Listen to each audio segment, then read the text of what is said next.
Where the Force leads, I will follow. Where the Force leads, I will follow.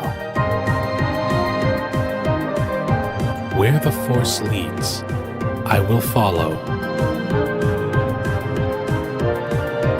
Where the Force leads, I will follow. Where the Force leads, I will follow. Where the Force leads, I will follow. Where I lead, they will follow.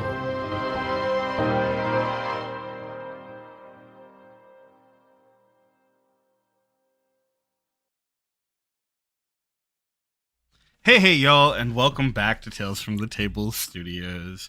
Hopefully things are going well for you, or at least as well as they can be going, considering the age we live in. But we're here with another fantastic episode, and it's extra exciting because, as I have just learned only a few moments ago, my wonderful cast of Jedi has not watched last week's episode, so it's going to be very exciting. But before we get into anything else, I do want to remind y'all that from now until the end of February, we are in the early stages of Month of Tales 2, raising money with Project Hope to provide support and relief for those suffering from the California fires. It's real bad out there, y'all, and the support that they need is not coming for a number of reasons. So it's real important that we provide whatever support we can in whatever way we can. We're in the process of getting a whole bunch of games together so that we can start firing out as many as we can between now and the end of February. A lot of it's going to take place in February. For now, we've been running it through the games that we already have going. Any amount helps. Donating $1 helps. Donating 50 cents helps. And if you can't donate, sharing it online, telling your friends, having them share it, getting the word out as far as possible is going to make a difference, because every set of eyes we get on it is another person who can help in whatever way they're able. And that's real important right now because it's getting really bad out there. We're working on potentially getting some donation incentives for some of the games and potentially having some giveaways that we're going to do it once the event concludes. We'll have more info on that as we get into the first week of February. But for now, please know that if you do donate and we get those giveaways set up, you will be entered into all of those giveaways. So it's going to be a good time. Like I said, we'll have more information on that soon. I'm going to throw things around so our wonderful cast can tell you who they are, who they're going to be playing, where you can find them, and all that cool jazz. And then we'll come back and I'll do my intro because otherwise I get yelled at and I don't want to get yelled at. And then we'll get to today's episode of Path of the Fates because it's going to be a good one. Let's start with Stefan. Oh, I get to start. Hello, everybody. I am Stefan. I'm Umbral Knight X on the Blue Skies and socials and all that fun stuff. I am going to be playing Veldin Vaseska, the Jedi Master. And just going to throw out there, I've been talking about some things that are coming up for Black History Month, so now I can kind of reveal what some of those things are going to be. Over at a Prochromatic Unlimited, we are going to be doing some things over there in conjunction with some other Black owned and operated channels. So I'm going to be in a charity stream for Black Girls Rock of Wanderhome on Sundays during Black History Month. So we're going to be trying to raise money for that wonderful charity. So come check that out. That'll be afternoons. And then I am going to be, yours truly is going to be running a Cyberpunk game over at Aprochromatic, 2-shot on February 1st and the 8th. So that'll be happening. And then also I will be hosting a roundtable panel because the overall theme that we're doing is punk. So solar punk, steampunk, cyberpunk, the whole 9 yards. And I'm going to be doing a roundtable with some wonderful people where we're going to be talking about Black people in punk spaces and having a conversation about that. So keep all of your eyes peeled for those. We'll have some more specific times and dates going up here within the next week. So that's me. Awesome. That's a lot of really hype stuff. Very cool. You definitely want to go check that out. Next, let's go to Elsie. Oh, no, I'm not Elsie. I'm Katelynn. I'm Katelynn at K Kenny Place. I'm not going to spell it because I'm actually optimistic. On all social media, I'm never on social media, but I'm LC and I play Lumira. I know about 20 minutes of what happened last week, and that's not even present day.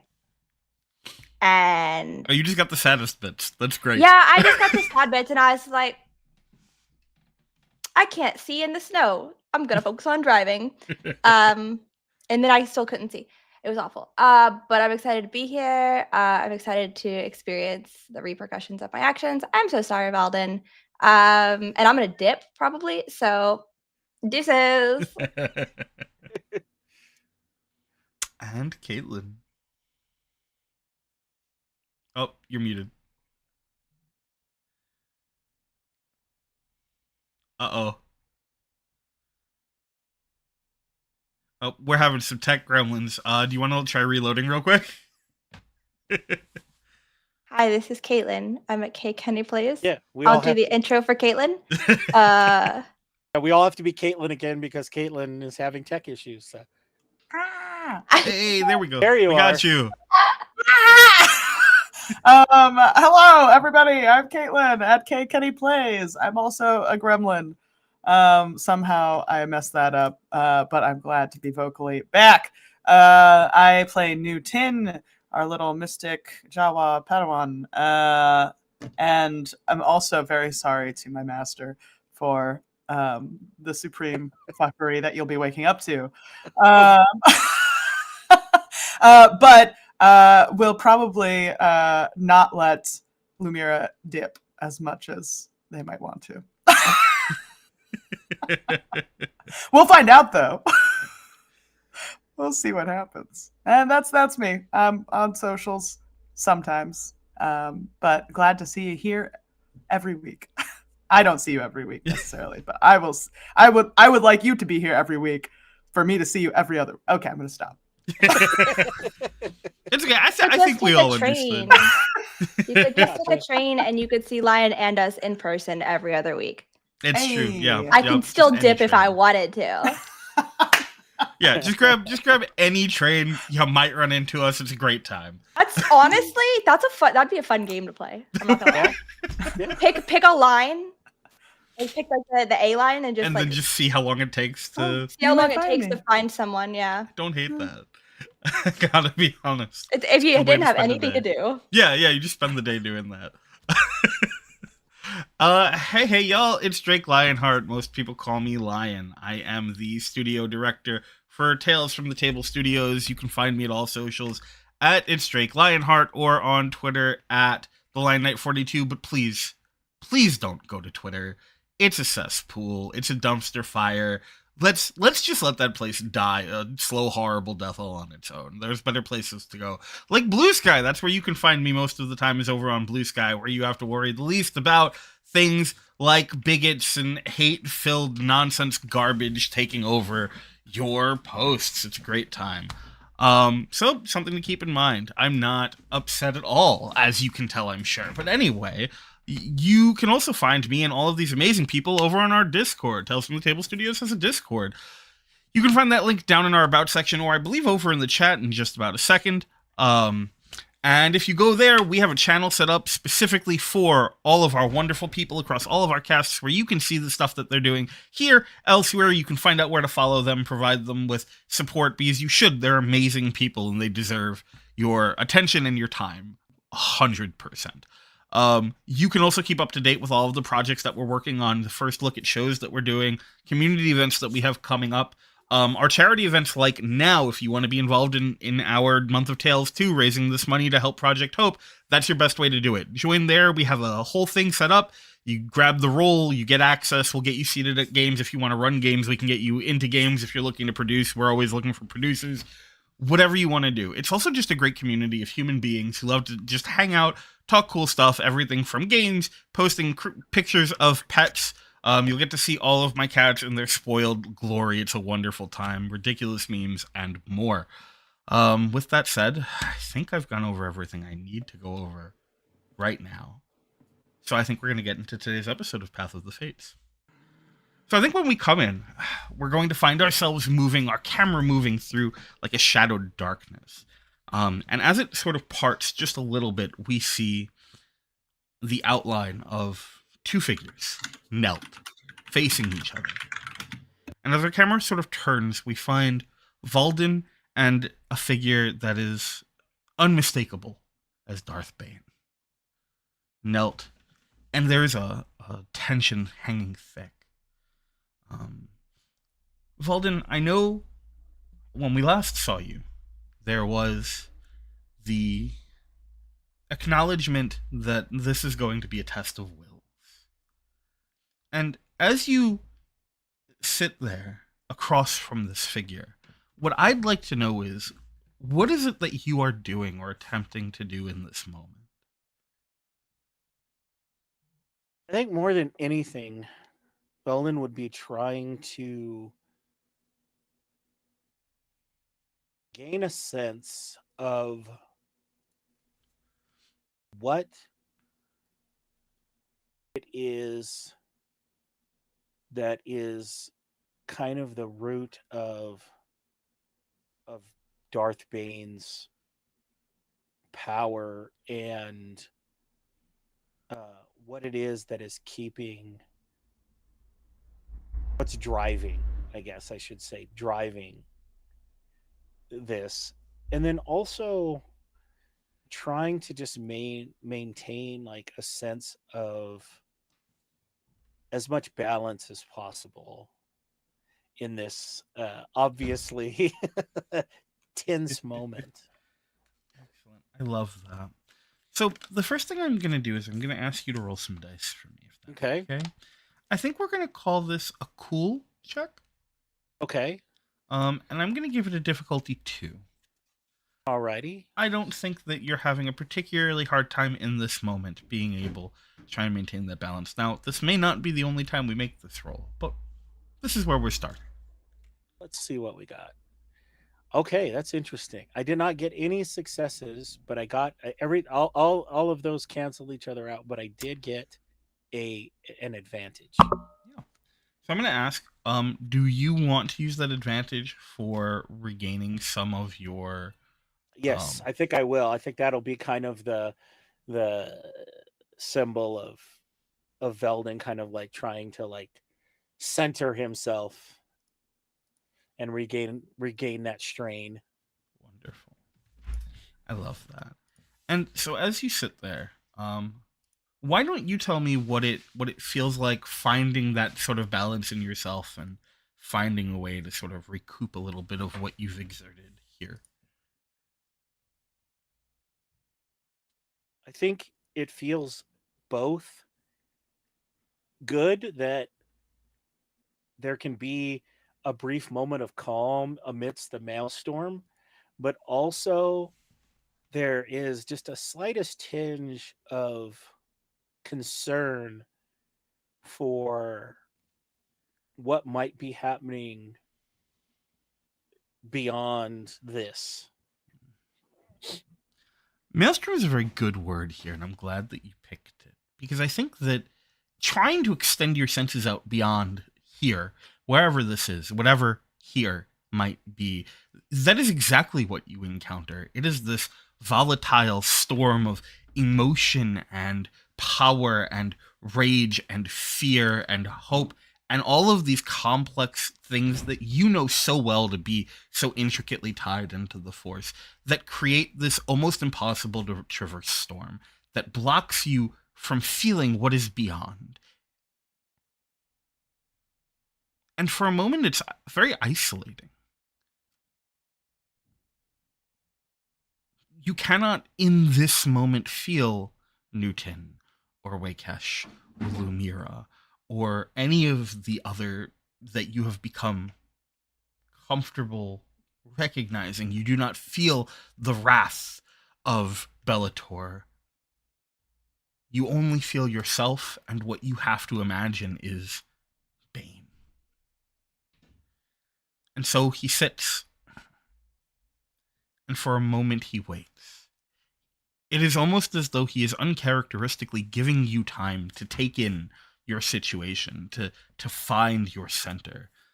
And when he does finally speak, his voice echoes, booming as though not just coming from the form in front of you, but as though rolling out of the clouds like thunder.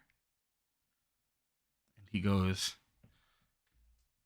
"You have made the mistake of thinking you could ever survive a test of wills with me.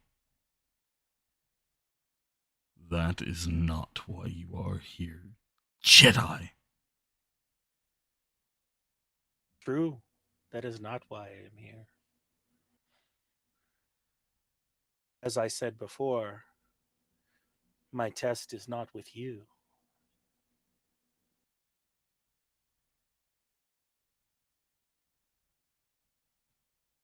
And what do you believe your test to be with? My test is with myself.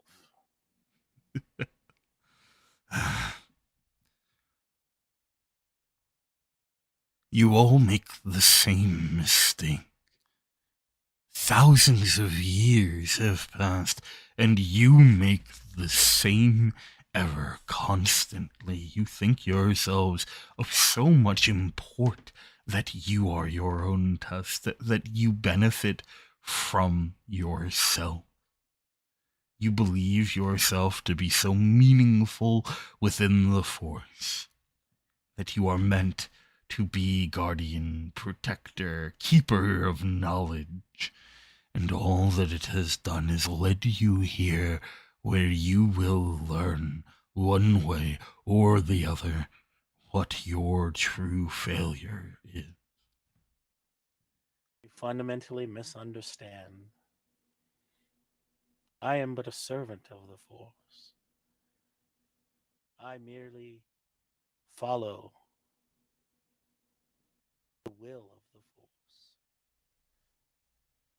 I am not any more important. I'm so sorry, you're getting very quiet. How about, can you hear me now? How about now? Yeah, way better. I apologize, yeah. Yeah, no, that's good. I said I am merely a student of the Force. And I am no more important than any other piece of the great tapestry of life that exists within the Force.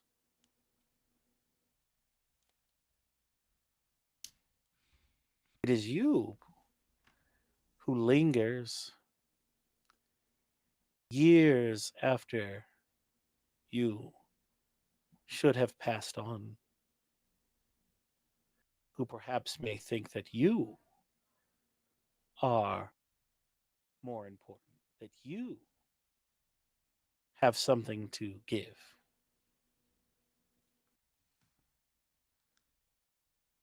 I was and will forever be the Sith Ari. I am meant for this, and you should thank me for the opportunity to be here to witness this. And so, if you are chosen for this, why were you defeated?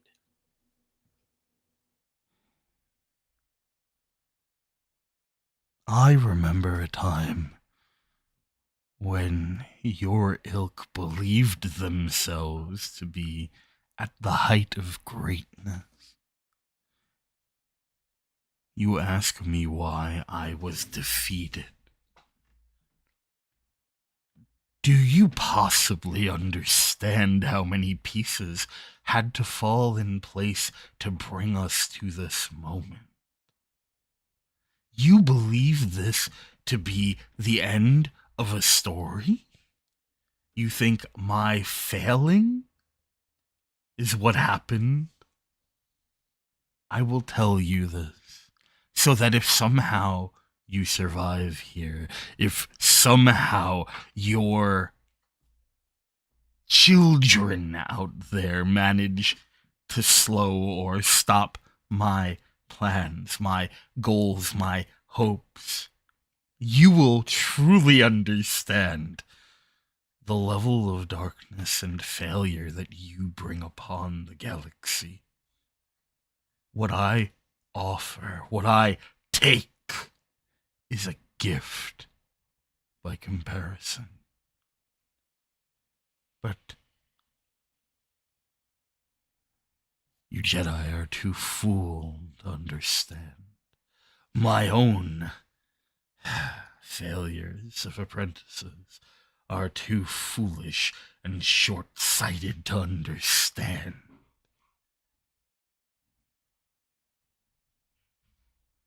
Interesting.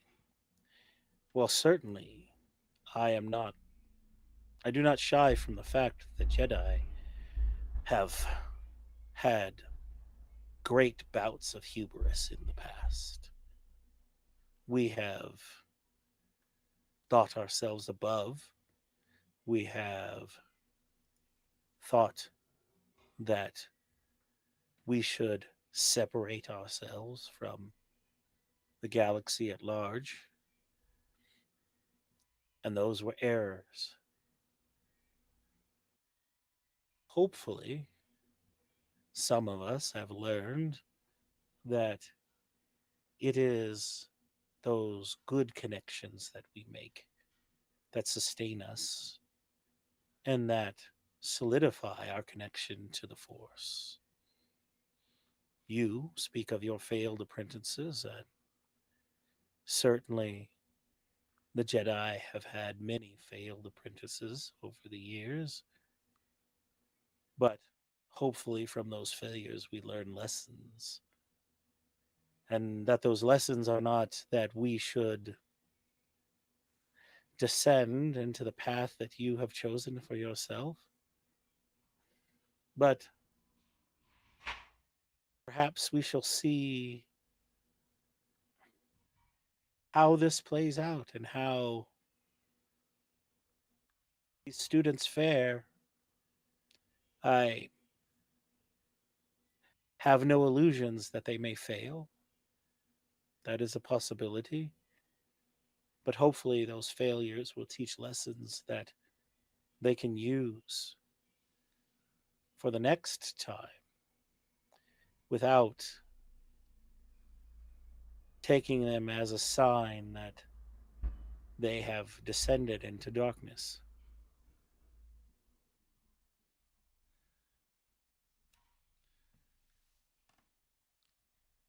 You really do believe in the words that you speak, the drivel you spit at my feet,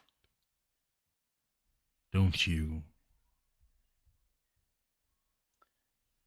I have been called many things: a fool, an idealist. Perhaps I am those things. But I also believe that the Force will guide me to the right place if I simply listen and follow its cues. And what if the Force has led you here? What if... No. What if it was not the Force that led you here? Then what?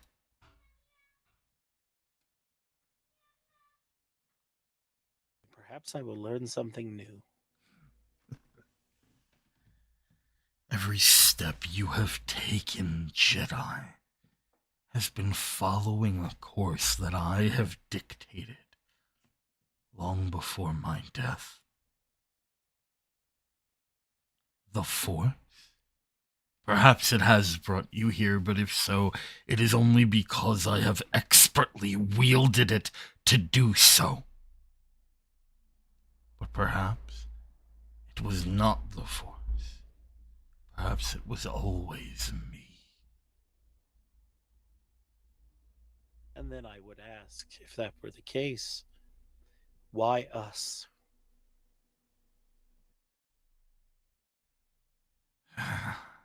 Certainly someone as powerful and as esteemed as the great Darth Bane has better things to do, greater challenges to face.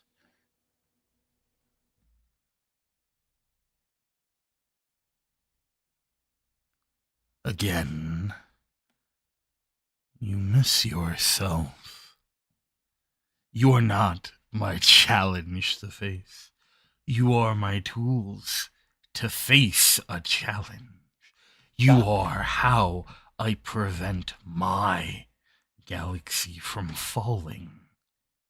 I did not need you here to hurt you.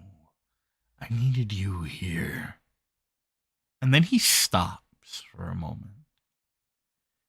And there is a ripple that you feel through the force. The storms roll in heavier, thicker, deeper, darker, closing in on you, creating this tight space between the two of you, and in maybe a second, he is on you, above you, around you. He is the storm, and the lightning cracks, red streaks winding down and planting themselves around you, almost like bars of a cage for the merest of seconds. And then you feel a number of things at once. The first is his hands on your head, pressing against your temples as the storm pours into you. I'm going to ask you for another roll. Okay. I think... yes. No, go ahead. Yeah, go ahead. So I think that this is either a vigilance or a cool, as you try and sort of withstand what is coming. I am going to go with cool. Absolutely. And let me see here. I want to take a look and see if I have anything that can help here. Mm-hmm. And if there's any other, like, if there's anything you want to do to try, and you just let me know and we will figure it out. Yeah, I am...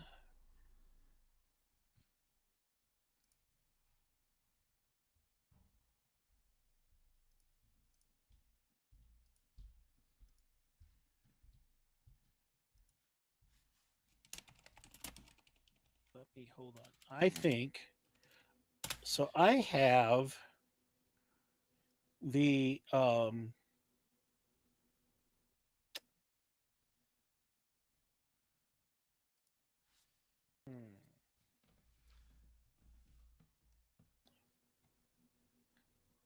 So I have the protect power, and I bought down to the point. Normally, it just protects against energy attacks, but I've bought down to the point to where it says I can protect against any type of attack.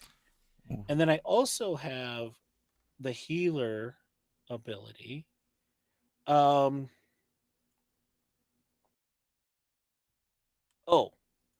I have the where is it? Calming aura. So I reduced the generated force powers by 1. So with a combination of those, I think Valden is just trying to kind of armor himself mentally in any way that he possibly can from this kind of onslaught. So I love that. Okay, so let's start with that protect. So for protect, you have to roll a force check. Yep. And you make a average discipline check. So that's 2 purple dice for a discipline check. Yeah, let me make sure double check my... Oh, okay, that's good. It's real good. So I'm going to make that roll. Ooh, that's interesting. So I got 3 successes and a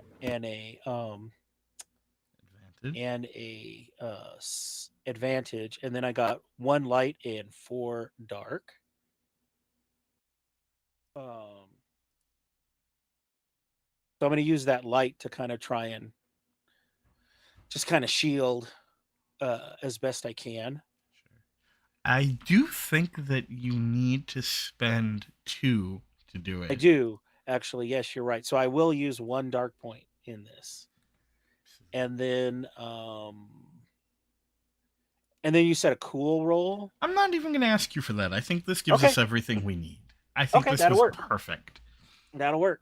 So this begins to pour into you, and you pull on the force, and that the fact that you had found yourself that balance earlier allows you to pull from both sides, even as the darkness closes around you, to create almost like a funnel, being careful about where and how this can reach you.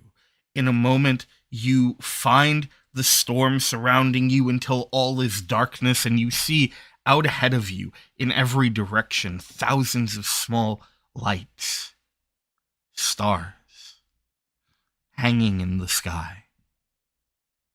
And then one by one, they go out, one after another, and you are here for what feels like days, maybe weeks, watching as the sky around you dies.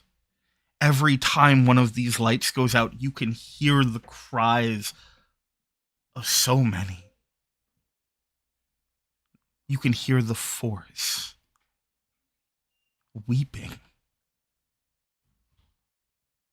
And then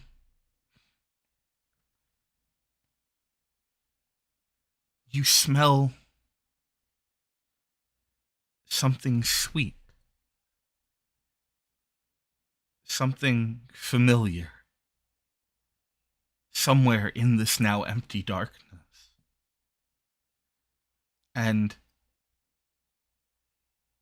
you hear what sounds to be Bane's voice, speaking from all around you.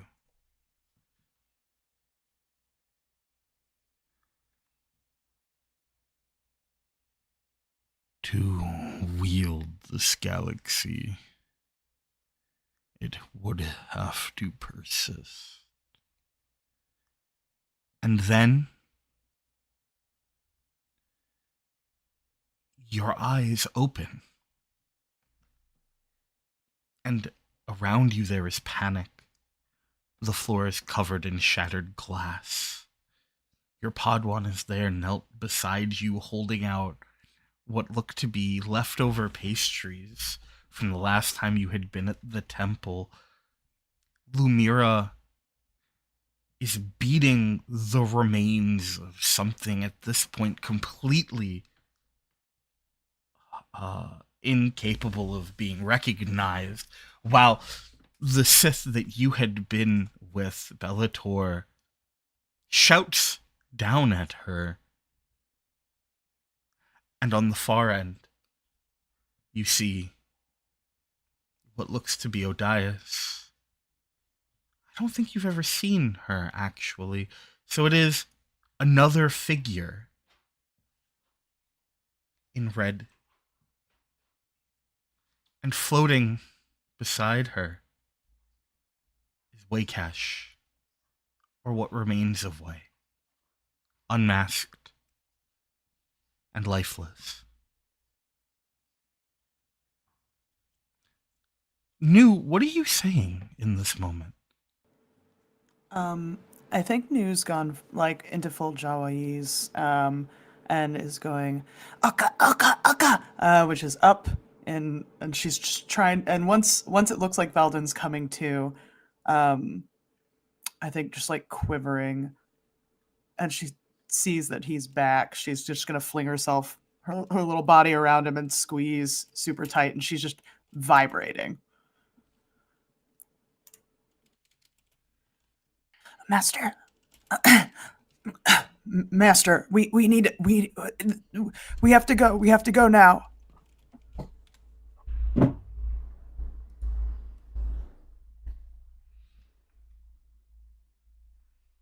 think Veldon, seeing the chaos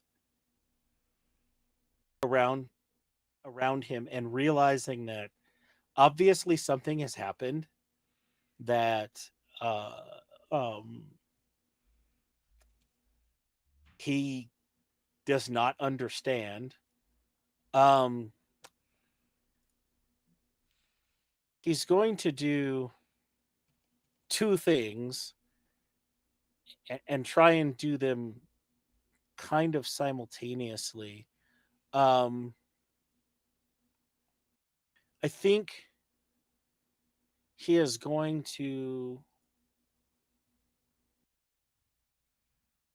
reach out with sense towards Waycash to see if there is anything there. Okay. And then, well, that would, I guess I would say that would be the first thing. Like, kind of as he's rising, he's going to reach out and he sees Waycash, kind of like Waykash's body there, and just reach out to see if he senses any chance of life. When you reach out, I'm not even going to ask you to roll. Yeah. There is nothing. And drinking that in then and realizing that something has gone horribly wrong, he is going to trust that Nu Tu knows more about what's happening than he does, and he's going to as Nu Tu is like, we need to get out of here, he's going to just follow Nu Tu. And I think in this moment, as you rise, there's a moment where Lumira kind of almost you sort of step back, right? If I remember correctly, and everything shakes around you, and everything collapses inwards, just falling, rocks plummeting, chunks of whatever this place might have once been collapsing. And you find the three of you separated from Bellator, what you imagine to be their companion, and what remains of Way. Lumira, as these rocks fall, what do you do? Nothing. I mean, like, avoiding nothing if the rocks are not right on top of them. But that mix of anger and emotion, and it's still there. There's nothing left to take it out on. And it's just that exhaustion that comes after a child has thrown a temper tantrum, or you've cried for like 2 hours and you can't cry anymore. It's just like that pure emotional exhaustion and the unwillingness to move or find the energy to do so.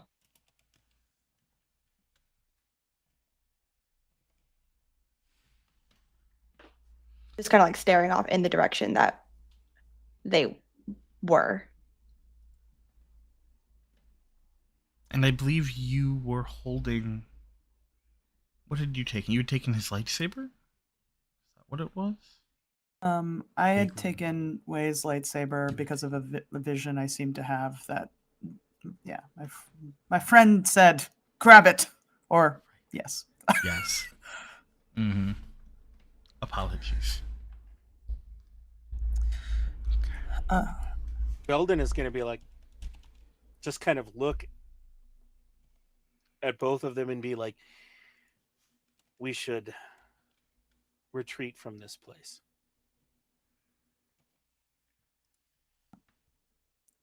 Yeah, I think kind of once I feel like my master's up and on feet and, stable enough, I think Nu Tu will rush over to Lumira and just start like little hands on shoulder tugging to like come. There's absolutely like initially that like elbowing away, like that anybody who doesn't want to be like touched or like anyone near them not aggressive, not intentional to harm, but like a shove enough to like force someone back. It's not gentle. But no words still. You just hear from behind you, like you can almost feel the warmth from the hands that are hovering, coming back to the shoulder, but they stop before they touch again. And you just hear, "Please, please, we have to go. He'd want you to go."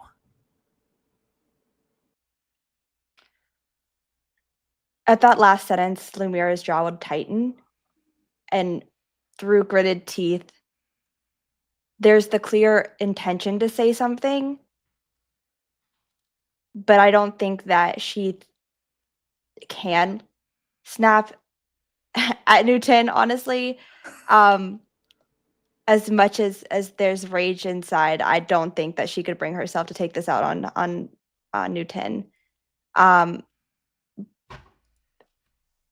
And there is reluctance and no quickness to the motion, but she would turn and like kind of like shoulder past Newton to exit or to find a way out with them.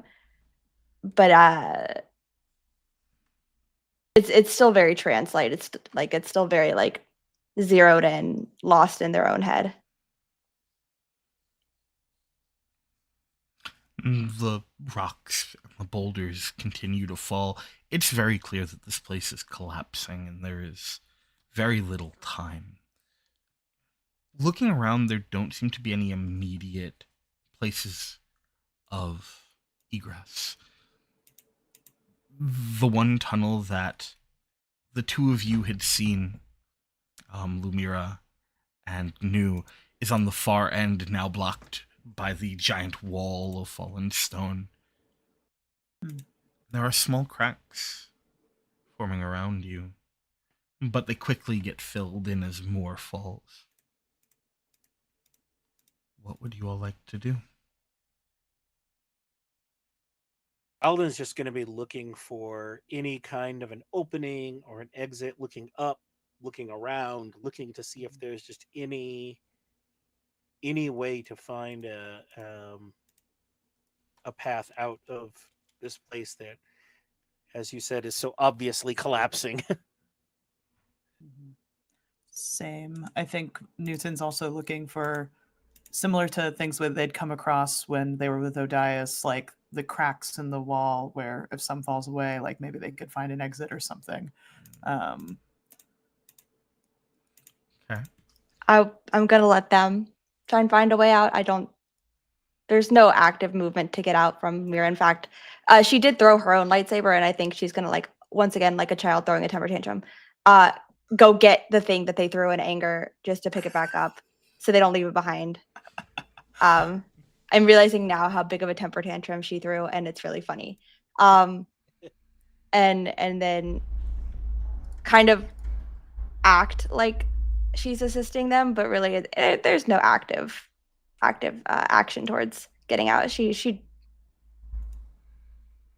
doesn't matter to her anymore. Can you Just do me a totally favor? against her go ahead, base I'm of sorry. survival. Oh, no, it was a second thought of like, which is totally against her base of survive at all costs. What was your next thing, Lion? Would you do me a favor and roll me a D100? No, every time I do this is bad. No, it's good. It's a good D100. We love them. Good. I gotta watch it. Last time I did this twice, it was not good. Okay, now it's low. What'd we get? 24. Excellent. When you pick up your saber, there is a moment where as your fingers wrap around the hilt, you feel like an electricity almost. Just for a moment. And then it dissipates. It's almost like a more enhanced version of when you get that zap from static electricity. Just for a moment, and then it's gone. What I'm gonna say is, Nu, if you would do me a favor, and you and Valden both can roll me a perception. Oh yeah. Perception. It's going to be a 3. Let's call it a 2. A 2 difficulty for both of you. And I'm going to say that with how dark it's gotten, unless anyone has anything that helps with that. Keen-eyed. Nice. I'm keen-eyed. So I will take back. I will be able to reduce it by 1 setback die if you're throwing a couple at us. I am. It's going to be 1 setback die, so you won't have to roll with any Vault, and I'm going to ask you to roll with 1. Yeah, let me see here. I think. Do I have no? Let me check one more thing just to see. I have something here.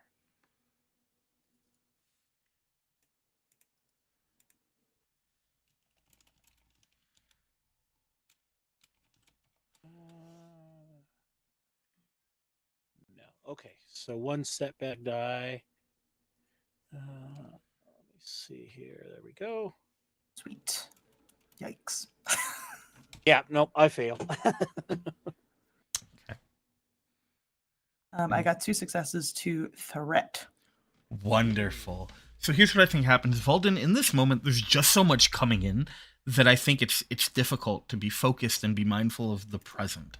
I think there's just a lot of emotions and feelings that are flooding into you, and you're still sort of reeling from coming back to all of this.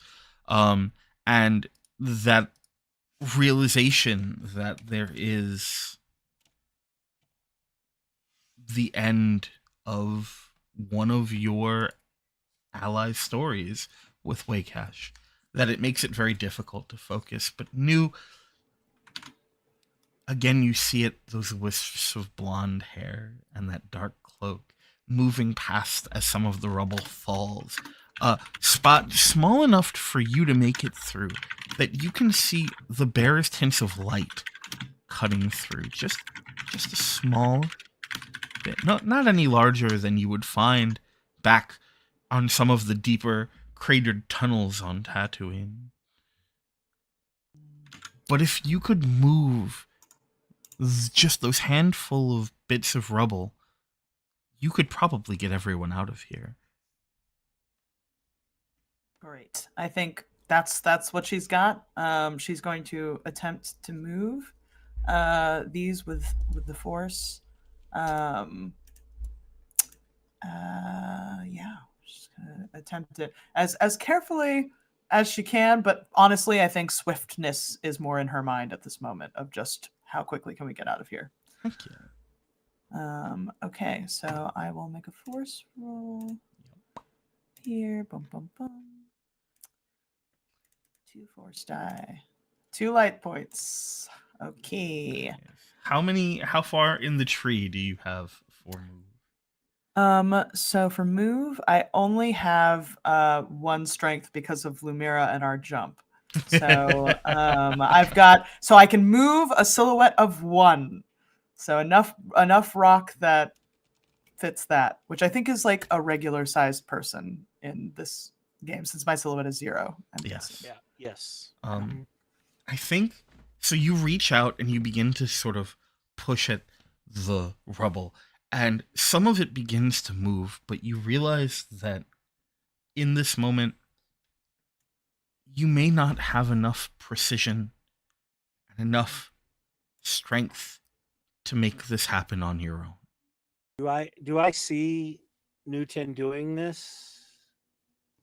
Yeah, I think you both would, for sure. So I will try and join with move as well. Yeah. To try and assist. So let me see what I got here. Roll me that force check and we'll make it happen. I want to see if they succeed or not. I got 1 light, 2 dark, and 4 or 3 dark again. So let me see here. But I can go in this moment. Obviously, things are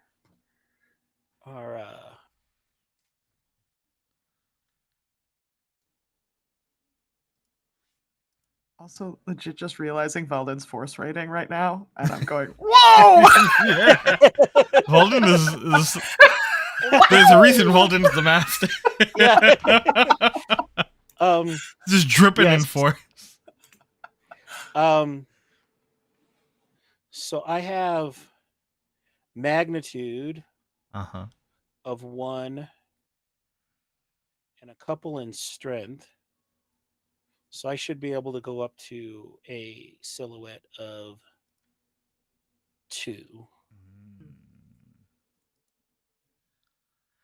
So I think what you feel is as you draw on the force, you pull on both the light and the abundance of darkness around you.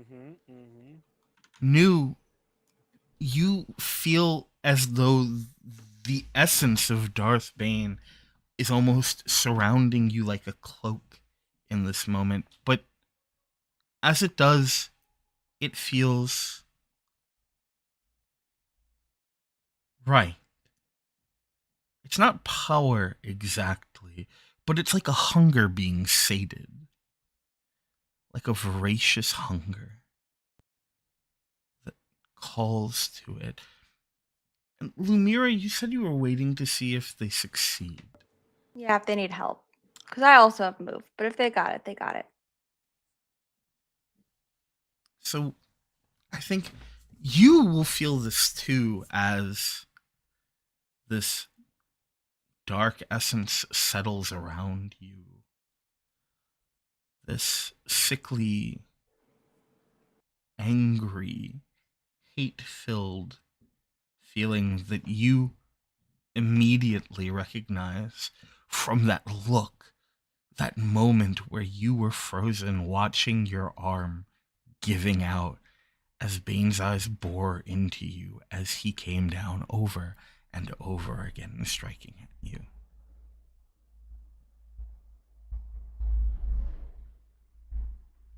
And then you are snapped out of it as you hear the sound of stones being cast aside, light filtering in.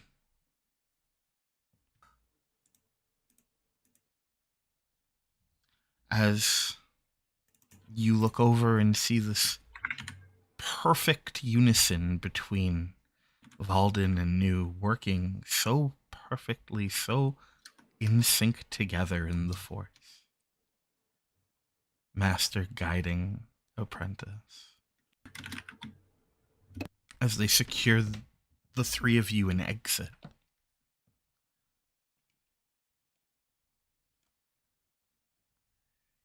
And more stone begins to fall. Get everybody out. I will follow the wisps of blonde hair if I still see them. Led me in, feeling like will lead me out again.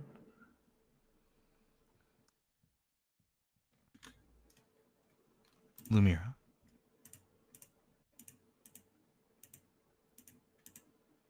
Mm-hmm.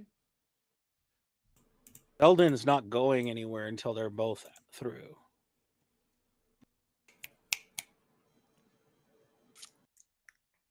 Dad radar. Dad radar. 1, 2. Wait, where's that? 1? Where's 2? Yeah. He's got his little get over here. He's got his little clipboard and he's checking off the kids on the field trip. Like, yeah. God damn it, Lumira! Not again. Yeah, no, she. It's like a half a second offbeat to their departure, but she would follow them. But I think there's like. She doesn't realize it initially, but her fists have been clenched so hard that it's like little pinpricks of blood forming where her nails dug into her palms.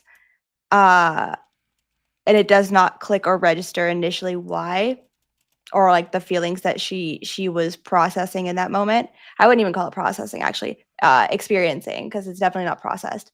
And just kind of like wipes it to her sides, and then after that action, that's when she initiates the follow out. But jaw like clenched, fists clenched, take a moment and then leave. Nu, as you reach the threshold and exit back into the storms, there's a moment before you do where you can feel a hand gently gripping yours, giving it a gentle squeeze, and you hear a voice, a soft, feminine voice go, "Beware, stay true." And then you step out into the storms that rage across the planet. Booming thunder, flashes of angry crackling lightning, heavy rain pouring down. Ahead of you, your ship. Lumira, you're out next. And as you step out, you can feel something pulling at you, trying to draw you back. But even as it does, somewhere deep inside of you, you feel as though something has been accomplished here.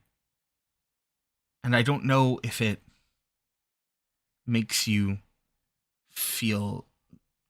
I'm going to ask you how you feel about that. Just a strange thing deep in the pit of your being that feels accomplished.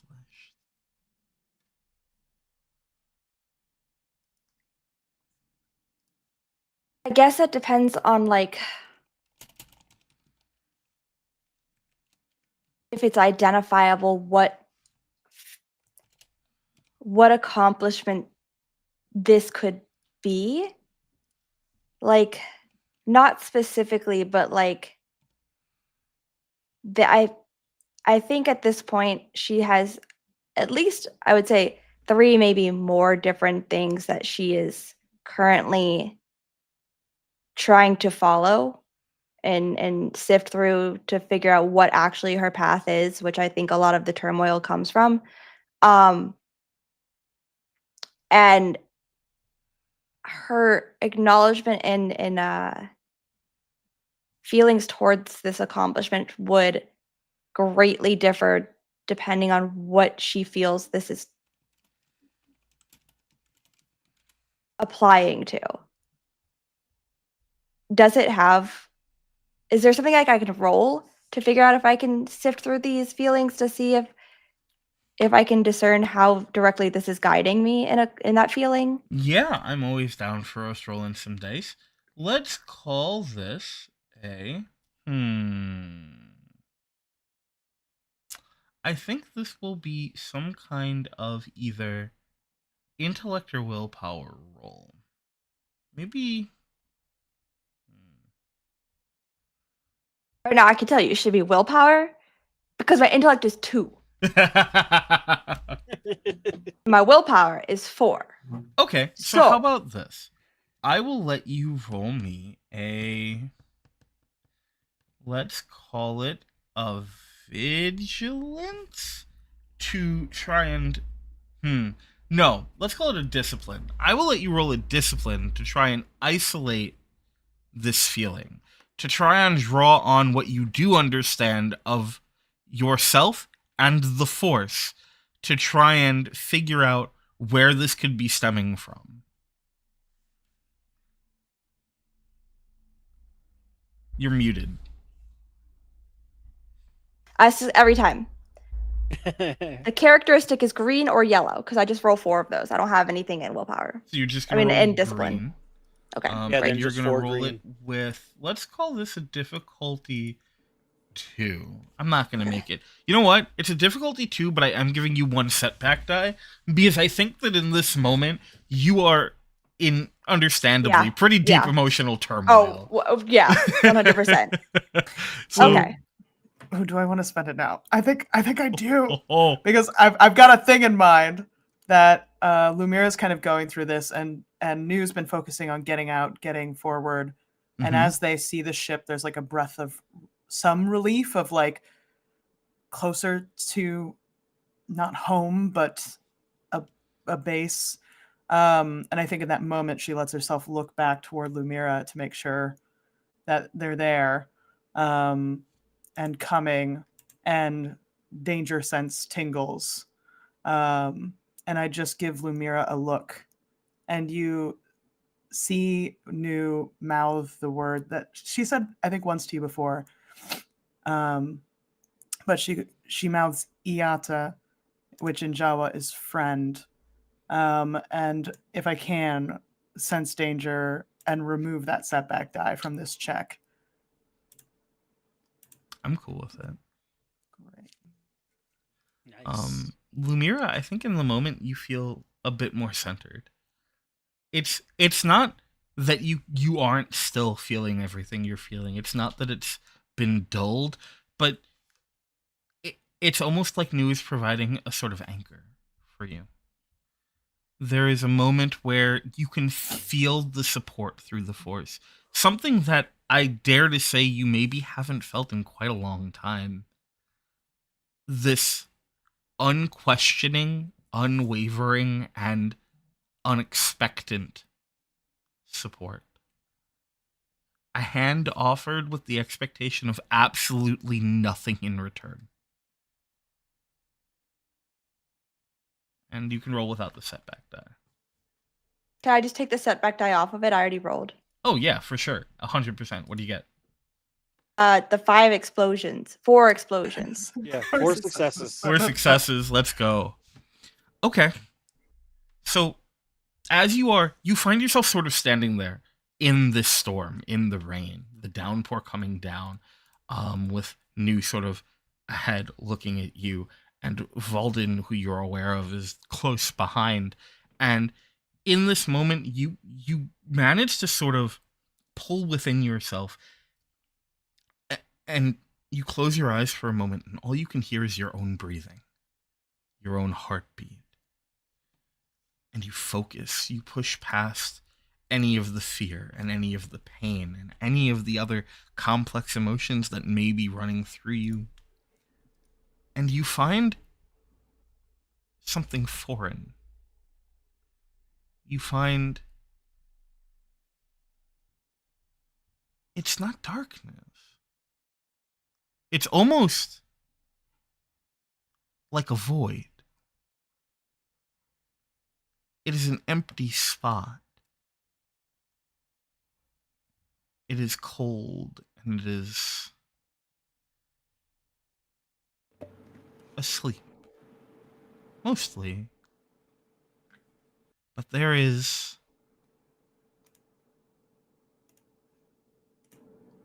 joy there somewhere. Pleasure, maybe. You can tell that it's not rooted in way, but it is connected to something that happened today. To that place.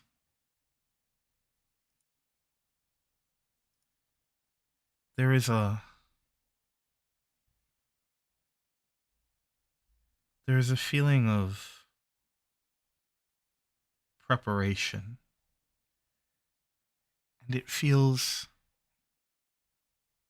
wrong. It feels like it's not for you. You're holding it. Maybe for someone else.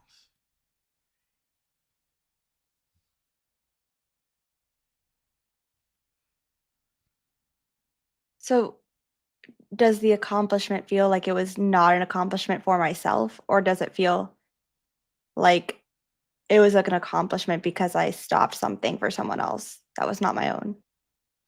It feels like it's an accomplishment that isn't yours. It feels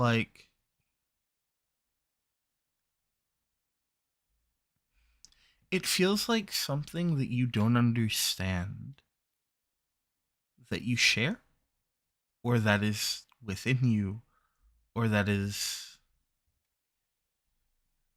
somehow with you. But it's not your accomplishment. If that makes it a little more clear. For whatever that's worth.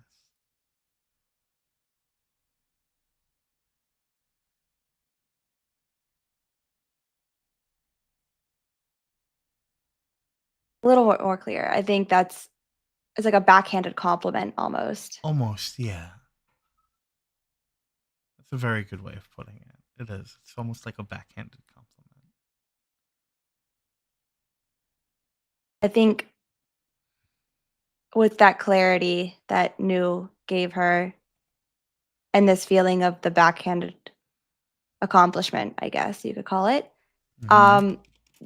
those nails are right back digging into the divots they already formed and just like kind of like dragging along the palms like in a almost like a rhythmic motion of like that she isn't even aware is happening. And then I think it's hard to say how this expression would happen because I don't think she's wants to yell or anything like that. But there is a demeanor shift. Like not disappointment and not like a mix of annoyance and anger. Like frustration. Frustration is a good way. It's like disappointment and frustration and exhaustion.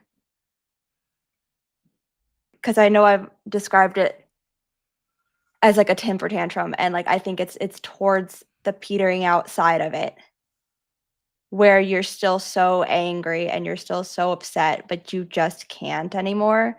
And it's just one thing after another. And this is just the icing on the cake of you did something, you succeeded in something that was probably supposed to be really beneficial, but it doesn't feel like yours.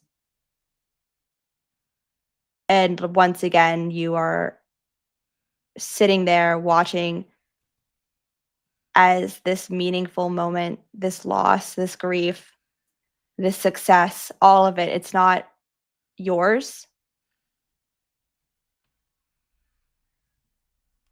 And you're so tired of that.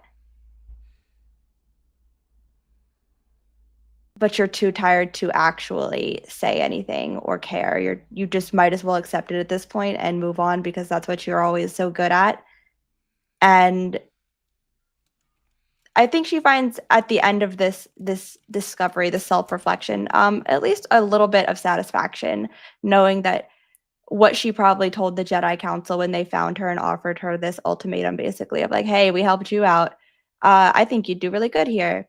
And she told them probably like, "I think you're crazy.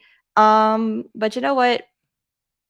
Safety is safety, survival is survival. So I'll humor you for this moment." And lo and behold, she was right. This is not for her. Um, so that swirling pit of emotion that is not able to be dissected or differentiated or separated is just getting more and more muddled, I think.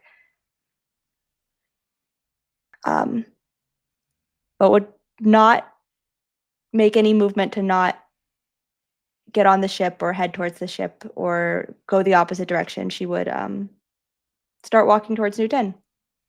And all of this, I feel like, happens in a very brief period. It's not like a long. I think it's a pretty short processing of emotions, but in her own head, it feels like forever. Valden, you're the last to exit. And perfectly timed as though by fate or the Force. As you take that last step out, you hear the rubble collapse behind you. You feel bits of dust and debris fly past you as everything falls, sinking into the earth.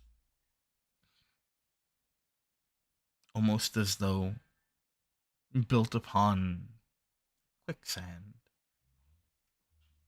It falls and crumbles. This temple, this home once, for Bane, and whatever else may have been, collapses into the earth. And as we watch the three of you heading towards your ship through the storm, I think this is a good time for us to take our break. So we're going to take about 15 minutes. We're going to go grab a drink, use the bathroom, grab a snack, stretch our legs, do the things we can't do while we're here. And you should too. But before you go, take a moment to check out if you put !donate into the chat. That'll bring up the Tiltify link so that you can help donate to this amazing cause. If you want to take part and be part as a player, as a storyteller, as anything else, you can put ! We have it. I know we have it. Why do I not remember what it is? I'm going to summon the great banana for help here. Oh, that was the wrong thing.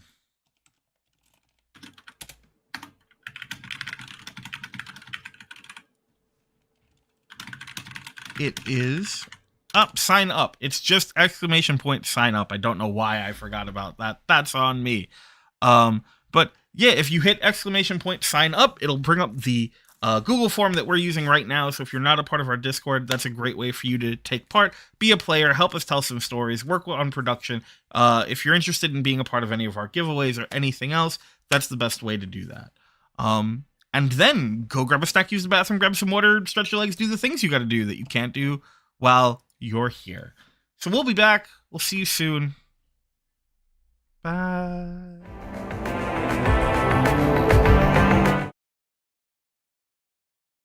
Studios, we're here back from our break. We took a couple of minutes to go stretch our legs, grab some food, grab a drink, do the things we had to do while we weren't here.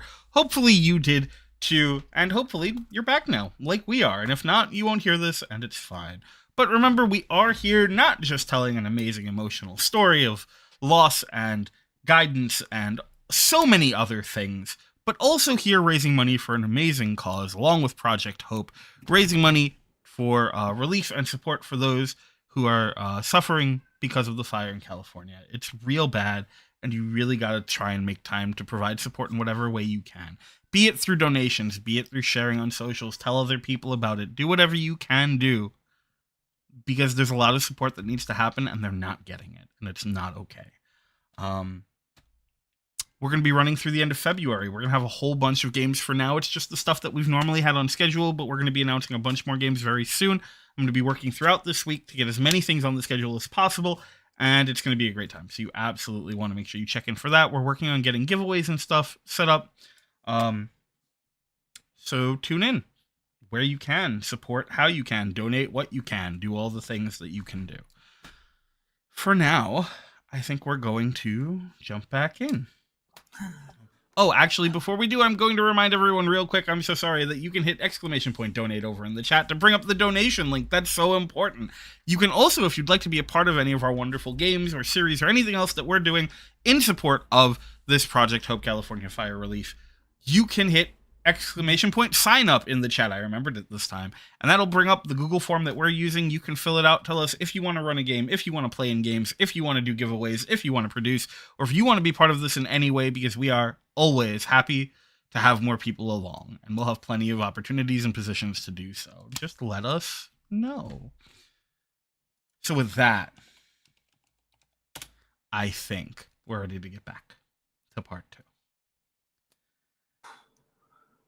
So I think we come in over the skyline of Coruscant with that very familiar shot that we opened the series on, moving across the skyline as we follow this now familiar ship coming in and cutting across it and moving through. And as we do, we watch as it passes the large domed building that is what houses the voices of the New Republic, the Senate.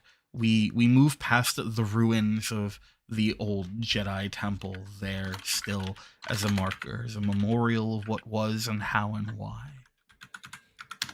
And then we settle, the ship finding its place, resting at a dock nearby.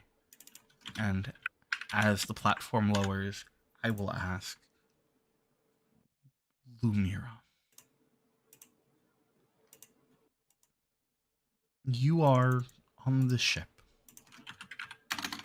When it lands, you can see through one of the windows out to the Jedi Temple ahead of you. The walkway is shifting as it constructs a straight path from where you've docked to the temple proper. What have you been doing during this flight? Trying to figure out a way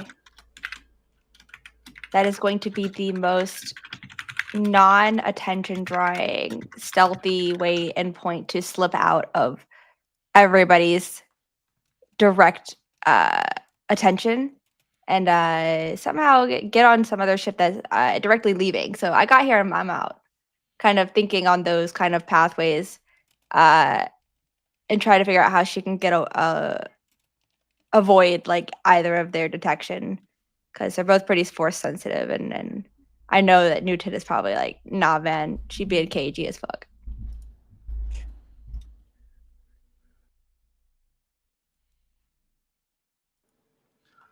So, New, what are you doing? Oh. Doing that. No, I think New initially, like, getting on board and all that jazz,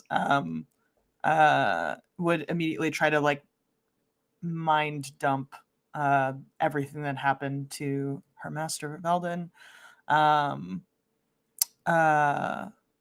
Just let their minds mingle so that he can fully access all that happened there. I think she'd also, like, though we probably need to talk more about this, slip in the bits of seeing the blonde hair going past, and that kind of leading her there and back out, just in case her master knows anything more about that than she might. And then the last thing she would do on their way back is attempt to foresee again, because the thing that New hates most is not knowing things. And so, since she did not prep herself before, she would like to, as much as she can, here. Okay. Sorry. Excuse me. So here's what we're going to do. I'm going to ask you to roll me a force check. So this is a little stretchy, but I'm going to ask it with, I had some experience from last time. Mm-hmm. I tried to, and I think in trying to figure out where that went, part of it went into her 4C power, specifically into control, which deals with making, like, helping out with initiative. But I also dumped a little more into magnitude, which allows you to increase the targets affected by this. And so my slight stretch, if you will grant it to me, is that she also has a dump in strength in 4C. So she, one, is wanting to see 4C into her own future, which is what the basic power does, with some strength, if she, depending on how many pips she gets. And she might, if she gets enough, want to try to see if she can reach out to Odias and foresee what's happening on that end. Yeah, for sure. This all depends on if I have enough and if at our tail slinger's discretion. I hope you succeed in this. And I hope it is the first sentence of the third paragraph that Lion sent me, because I will pee my pants. Like, you. Okay. I have no idea what that means. Because I love it. Okay. Exactly. All right. Ooh, big whammy, big whammy, big whammy. Oh, only 2, and they're both dark side folks. So you have a choice to make. Okay, I do. Do I go for more detail? At that point, that's all I can do, because I can't get into magnitude. So I can't fully reach out to Odias with this, because you'll make an exception? No, I'll make you an offer. Oh, an offer. Yeah, not an exception, but I'll make you an exception? I will allow you to flip one light side to a dark side, which will put us at, I believe, 3. Right so then now. I can. Oh yeah, what's our balance? Well, you started balanced. Then we got a nice donation that helped unbalance. Hmm. So right now we are at 5 dark side to 3 light. But I will allow you to make it 6 to 2, and then I'll give you that glimpse at Odias.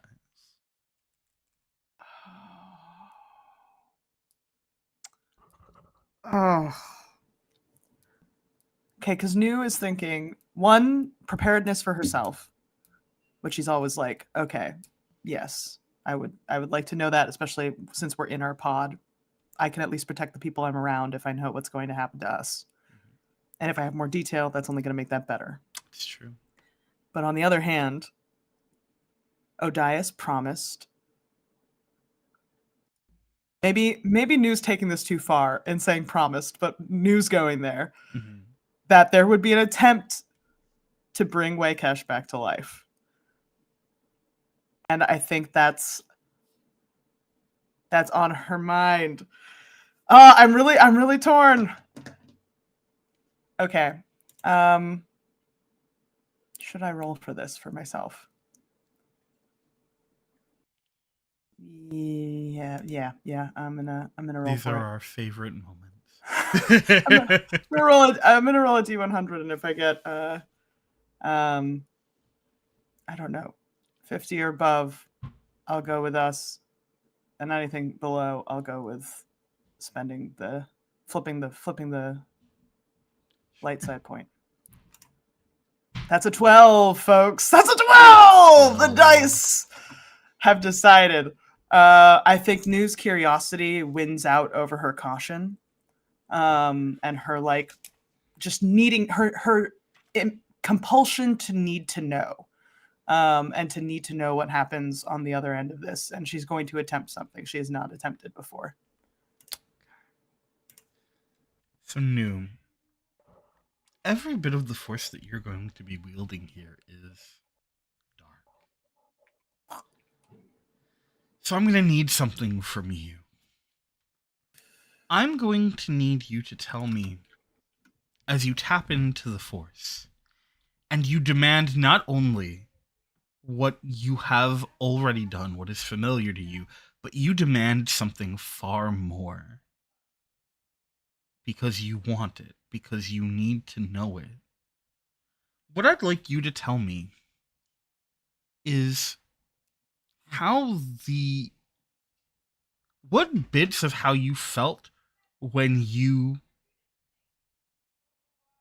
controlled Bane do you feel seeping in here? What powerful negative emotions do you feel seeping in as you push your friend to give you this information that is so far outside of what you regularly would be able to find? Ooh.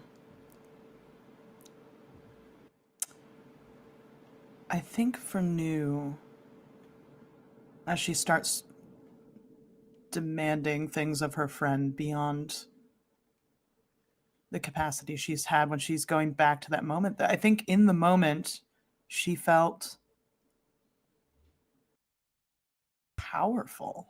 I think the idea of not being the one who's afraid, but instead being the one who incites terror. Not that she likes that idea in general, but the idea that she could take that power and use it for herself, I think is what is fueling her in this moment. That she's like, I can do things past my capacity, and it feels good. And it feels, I'm not afraid. And so you see a few things. The first thing you see is what looks to be Lumira. You see her stepping away from you. You see her winding and weaving through the busy streets, through the busy looking for a way out, looking for escape. You see a cloud of fear and sadness and doubt that lingers over both of you like a swirling vortex.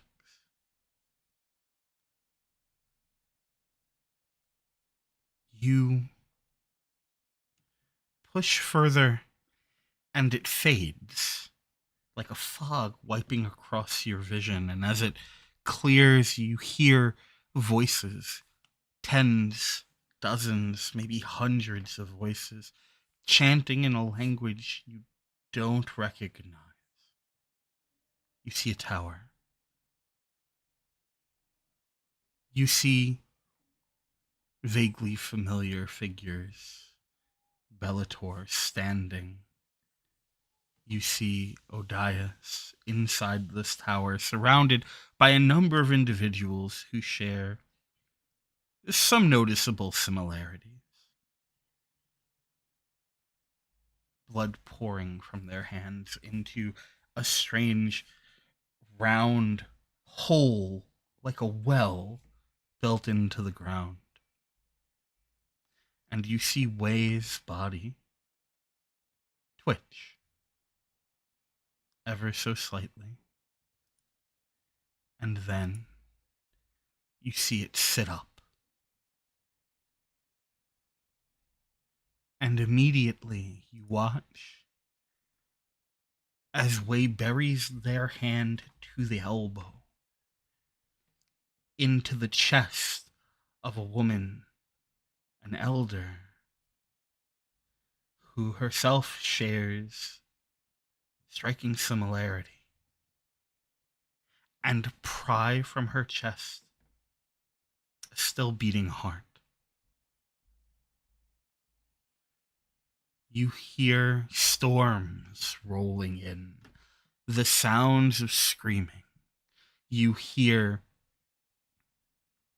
heavy thudding sounds surrounding you as your vision goes dark, and you see the stars around you.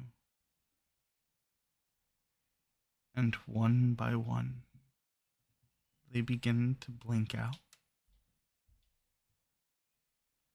And then you're here again. But for a moment, you cannot move. And more than that, your friend is gone. For just a moment, couldn't be longer than a second. You are entirely and completely alone. And then it surges back into you. And you're here now.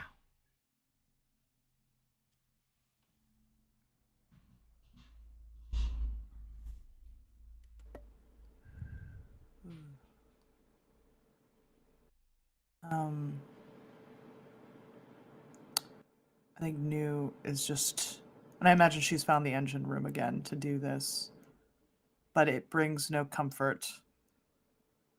She thinks about this vision of a Wei coming back to life, of the elation of that moment, of the doubt, the questioning. Is this just a vision? Is this real? To the very visceral, real reaction of the clenching of the heart and going, oh, what has arisen here not the way we knew? Is there someone else? What is this? I think Nu, that fear that she was so excited to be rid of for a time is starting to seep back in like that fog.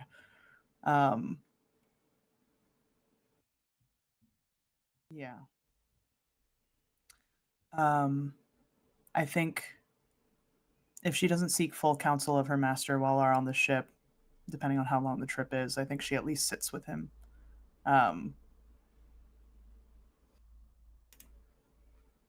Yeah. Certainly. And your ship has landed. Yes. I was gonna say during the please. trip, Veldon is gonna do the dad thing. He's gonna go to wherever Lumira is, and if it's Veldon sitting down on the other side of a door, or if it's, just sitting, not like facing Lumira, but just the kind of back to. So, like, again, sitting on the other side of a door, sitting on the other side of a box, or whatever the case may be, wherever Lumira might be hanging out. My dogs are getting rowdy. Hold on. Okay. They're just being rowdy. So he is just going to kind of sit there, and he will say that, someone giving up their life for another is it is the ultimate sacrifice that one can make.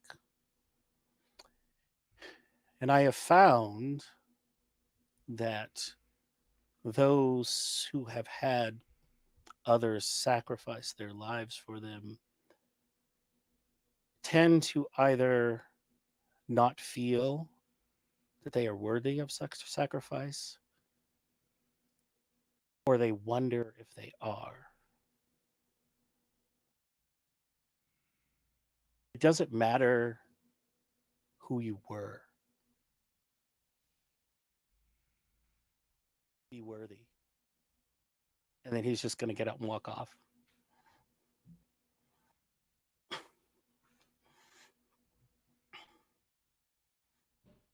Damn, that's deep. That's deep. I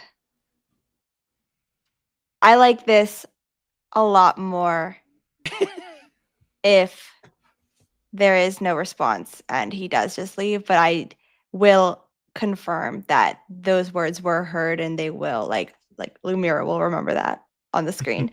I think she so far, since this has happened, have had a lot of people try and tell her similar things, or like that it's okay that this happened, everything happens for a reason, blah, blah, all that kind of stuff that rolls off of your back like rain on a window.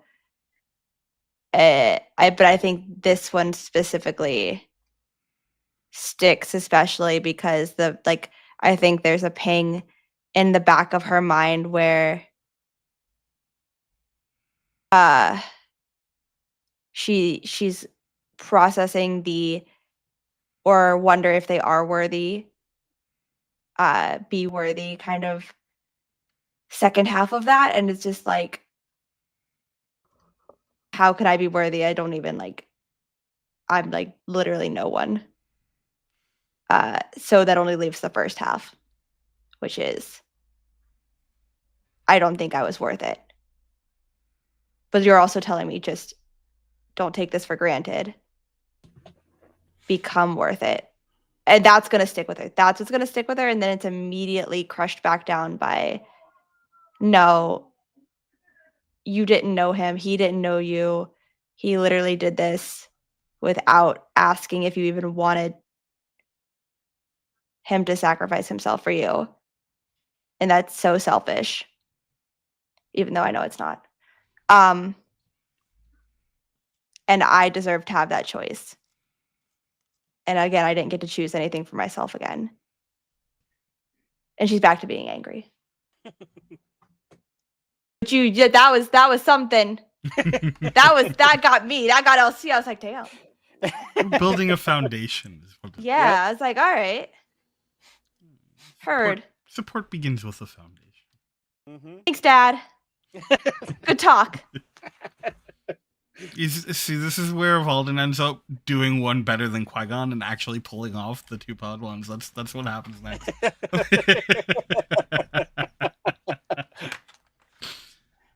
Newton is ready to face the trials. Oh! No. Okay, so from here, I think our ship does land, and Lumira, you can, if you want to, the opportunity's here. There are so many other ships here. There are other ports on the planet, and ahead of you are options. I think that by the nature of things, you're the first one able to make it to the ramp. Are you waiting for anyone else? You think I'm gonna use the ramp? Ooh. I'm gonna try like a vent system. You just want to crawl through one of the vents? Yeah, if that's where they're gonna expect me to leave. That's Is true. there anything that would have been picked up at all at any point during the trip back that Lumira has like a foot out the door? Oh yeah. Yeah. Absolutely. Like from the start. Like she was in jail. Like I am sure at some point in some like data like pad or whatever, email, Jedi email, I don't know, CC'd, there was something about her, like how she came across the Jedi Temple. It probably wasn't in detail because if I remember from like the first episode, it was like you got a name and she in jail or some shit. I don't know. Yeah, it was super purposefully vague. very vague. Yeah.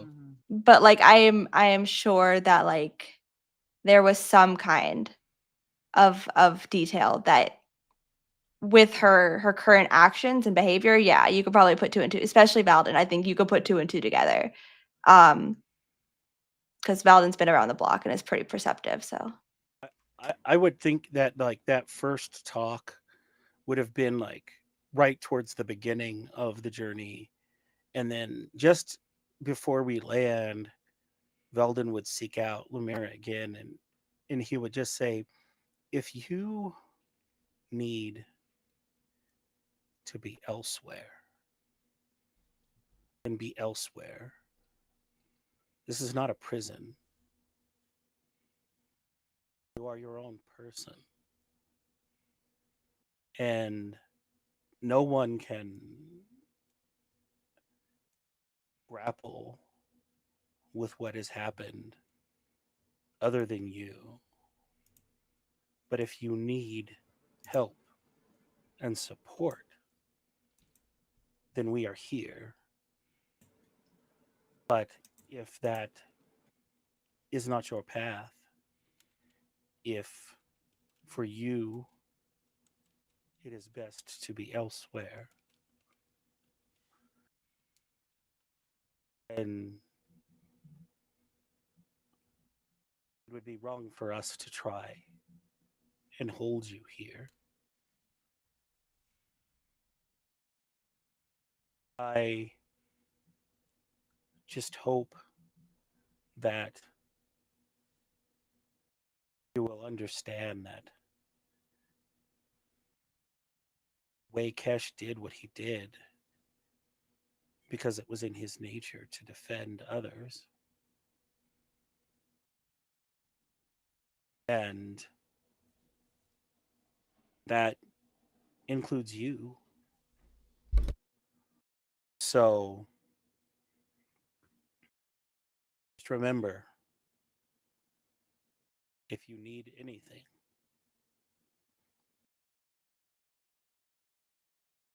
we will be there.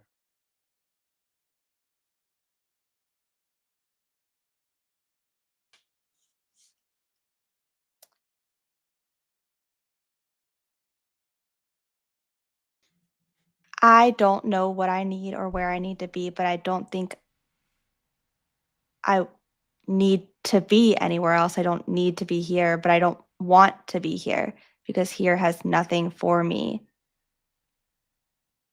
Why do you think it has nothing for you here? I feel like every single circumstance we've been put through since I got here is very, very clear that I'm not supposed to be here, and the council was wrong. I told them that they would be wrong, and all that's happened is And what makes you think you don't belong?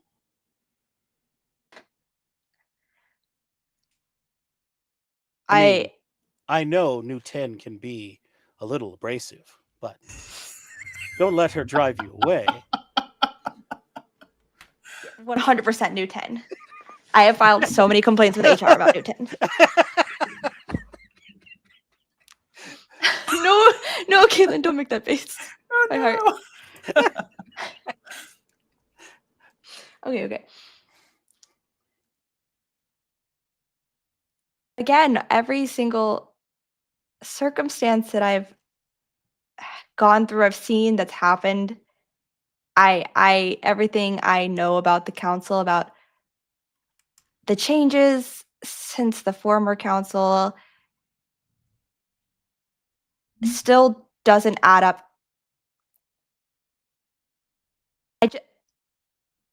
It's just not me. I feel like I'm here because they saw something and they were wrong. What specifically do you think is not you? Is it the helping people? Is it the seeking of knowledge?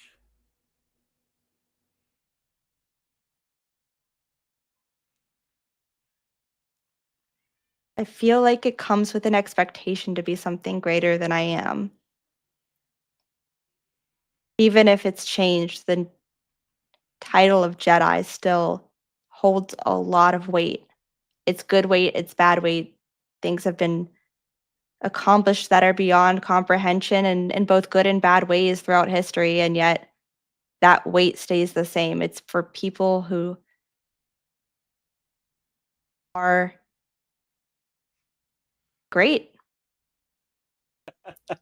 Well, I don't think you're wrong that there is a great weight assigned to the title, but I don't think of myself as great. I think that was the failing of some predecessors, but I think that hopefully many of us have learned to shed that we are somehow above everyone else. Now, there may be those out there who believe that about us, and that is something that we should seek to change.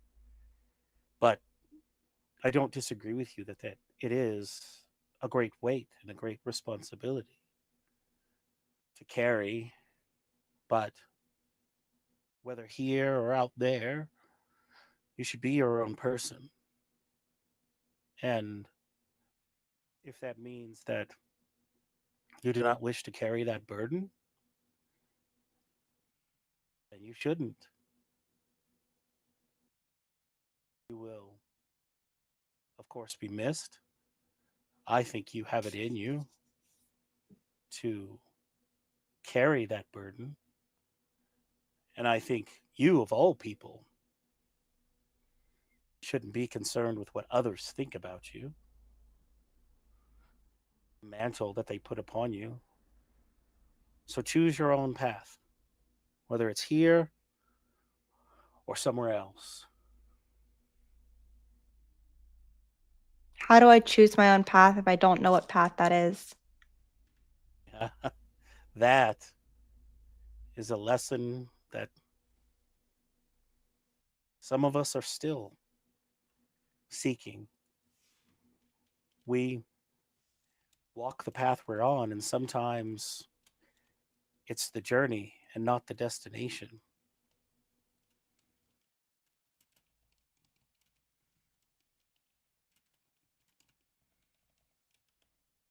I don't want to be the cause of someone another person who wants to be here with great aspirations and great goals to be hurt because I am reckless and impulsive and I have no aspirations or goals, and I don't think that's fair. And I don't have a path, and I don't know what I'm doing, and I don't know why I'm here. I'm taking up a space here and putting people in danger, people who want to be here. And if anything were to happen to you or Newton, I don't want to take responsibility for those things. And I know Kesh made his own choice, but that was not a fair choice to make because I had no say in it. And now I have to deal with the choice he made for me. That is true. Is this the first time that you've lost someone like this?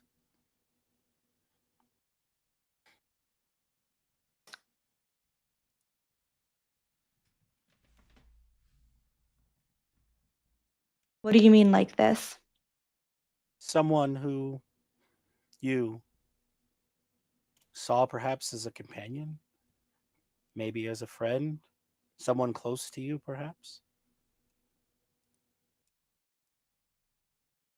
I've lost closer. Well, I barely knew him. And I don't know how, but that somehow makes it worse. yes, I can see that. I think the biggest thing is that yes, he did not consult you. My understanding is he didn't have time. Perhaps he would have if he had. He just reacted as I've seen him react many times before. And in this case, the outcome was a tragic one. And I can understand how that makes you feel that you had no voice in that. But in the end, he made that choice. And there's nothing we can do to change that. And I'm sure that he would be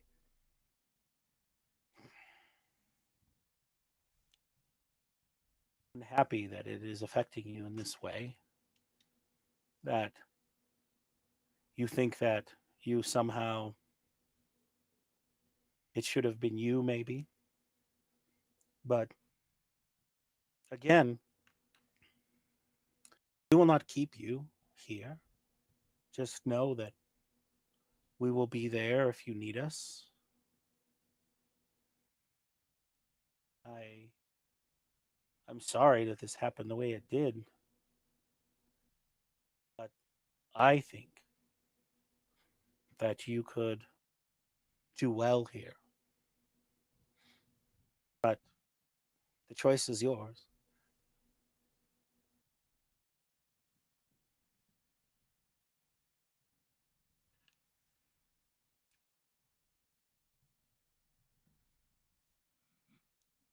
I'll try again.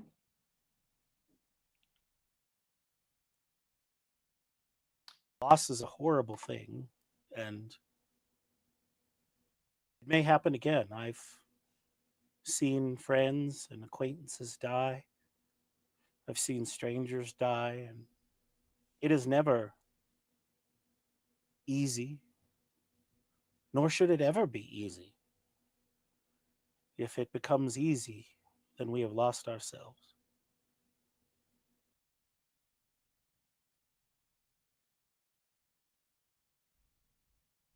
I don't think she says it, but I think she comes to a realization that this feeling that she's upset about isn't loss. As you speak about loss, because as she said, she didn't know Waycash. She just met him. They barely had time to really get to know one another as people in comparison to the investigation and the following the Sith and then getting separated and then he's dead. But it's more so the lack of control I'm sure she's taken lives. She's seen people killed in front of her. She's experienced loss, but it's definitely this lack of control. And then witnessing those who experienced loss greater than hers as a consequence to someone acting to save her in an instinctual like an instinctual action that he did to compensate for her impulsiveness. And I think there is both an anger and a guilt with that. But again, that's an internal realization. I think she probably like push. No. We'll unpack that. Well, maybe later. Maybe.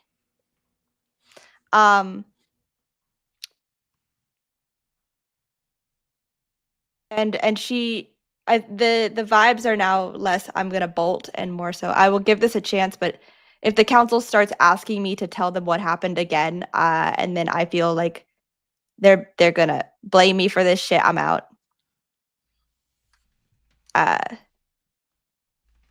But yeah, all right, congratulations. You successfully deterred Lumira from dipping. All right. All right, Dad. I think in the midst of this, Nu Tin's been eavesdropping and is just like quivering with the like, oh God, will they leave? Will she leave or stay? And then finally kind of releases upon the ending of this convo. I like it to be like two little Jawa eyes above a crate. Just little golden orbs. Most like the most conspicuous thing, just like in the movies where it's like they are just there and they think they're so stealthy, but they're just hard to miss. Yeah. I just think of this image where it looks like a couple of like lights on a readout in the darkness, and then it's actually Nu Tin just in the shadows.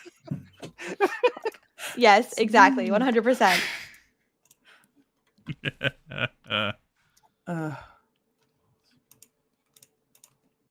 Wonderful.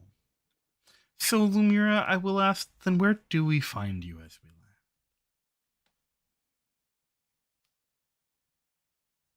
I think this happened like in a stock room, probably like in front of a grate, mostly for my own selfish wanting of Nu Tin's eyes behind a crate to see. Has not picked up the grate yet, has not made a move for it. Kind of like the second she sensed Valden there, acted like she was looking for something, and then they had this conversation. And so probably with whatever bag of things she has, which is very little, with the other two ready to exit. Or at least preparing to exit with them. So around the area of the bay door. Master Valden, did you send back a report before you landed here? Or are you waiting? Paperwork. Waiting. It's a solid choice. Thank you. Yes. If the Jedi Council were right there with the door open, all right, that's it. I'm out. Wonderful. So you land. The captain takes a moment and wishes you well. And the three of you are here, standing only a few steps from the temple. Nu Tin, why don't you and Lumira take care of the details, and I will debrief the council.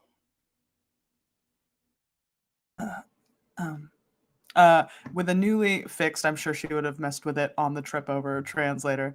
Of course, Master. What details are you wanting us to take care of? Make sure the ship is taken care of, and perhaps get some rest. I will speak with the council. Of course. Are you expecting Should we be packing for imminent travel? No. I think a few days at least, if not longer, of rest would be in order. I think everyone should take some time. We will perhaps get back together after I am done with the council for a something to eat and maybe to figure out our next steps. Of course. Lumira, I'll show you to your... You can share quarters with me. Come on. And we'll take, like, just reach out as if to take Lumira's hand and then stop, but then kind of still, like, with the hand hanging out as if guiding you along. We'll try to take you back to her quarters. You're muted. I'm good. I'm glad because I'm over here dying. I was like in my head, I'm like, I don't know which one is worse for her. Like going back and having to be like, I'm not 12 and your son is dead. Which one's my room? Which one's my room? Or sharing a room with Newton and now saying that like out loud, actually Newton is a much better option. All right. Fuck. Wonderful. Anyways, where's my room? What's for dinner? Classic. So entering the temple, Lumira, have you ever actually been to the temple before? Oh yeah, man. I did some training for like a year. Okay, cool. Because I like to picture her sitting on the mats with all the kids, and then the kid answers a question correctly, and she gets it wrong, and she just pushes them over. Of course. It's so perfect. Brown noser, know it all. I think They as copy your homework. as you enter, I mean it's busy. It's always busy in here, but there are more people here in the temple than there were the last time that you were here. Clearly, they have brought in more recruits and across all ages. I think you notice as you're walking through one of the early hallways that just looking into the like learning rooms where once it was mostly just like children as younglings, you see people across almost every age category in these rooms learning, coming to understand the Force and the role it plays and what it means to be Jedi. I do think there's a moment where as you pass like a group of like young teens walking by, one of them who you recognize as that kid you shoved over kind of like gives you a little bit of a look, but they keep moving. But one thing you can say for sure here is, as busy as it looks sometimes, and as focused as everyone is, there is sort of a constant peace here. There is something about the place, and I don't know if it penetrates, I don't know if it reaches you, but even if you don't feel it, you can see it, you can sense it. There is a peace to this place, a calm, a safety that there are very few other places in the galaxy where you can feel that or recognize that. The dining hall is fairly large, and as always, there are so many options, cuisines from so many different cultures and from so many different planets. It is not by any means high cuisine, but it is still fantastic, filling, pleasing foods. They have a lot of comfort foods across all of these cultures. It's very much... I don't know if any of you, maybe Valden and for sure Way, would have been fully aware of how distinctly different it is from what the old order may have been. But here, there is no pushback to finding joy in these things, to connecting with them. There is almost a built-in expectation of finding what it is that will bring you that comfort and that joy and that ability to feel sated, more than just consuming to consume and continuing on towards whatever your role is to be.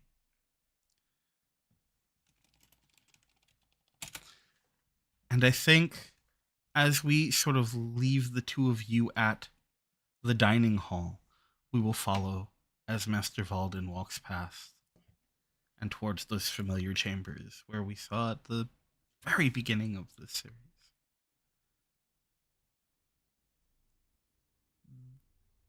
The chamber doors, as they often are open. It is only when they are in session or meeting that they're closed. And at present, there are only two of the council here, and they seem to be engaged in conversation, although it seems far from official. I think it's easy for you, especially, Valden, to know, because you are very well acquainted with the difference between serious and casual conversation from Grandmaster Shal. And as you get to sort of the threshold, I think the conversation between Shal and Jedi Master Kane Rawl stops for a moment. And you see Shal Moronica sort of poke her head out further from her sort of scooped out seat. Eyes sort of watching you for a moment. And there is a Jedi Grandmaster Shal Moronica is not one who emotes very loudly. But again, I think you've grown very comfortable and accustomed to it to recognize the wisps of surprise and shock on her face. And she settles back, waiting for you to enter. What do you do?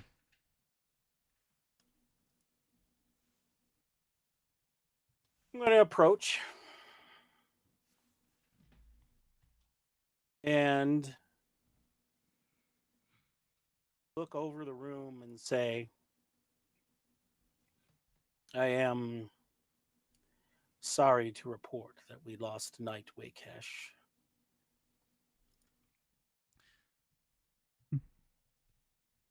We encountered a presence, a powerful presence that belonged to none other than the former Sith Lord Darth Bane. And in battling this presence, Waycash fell.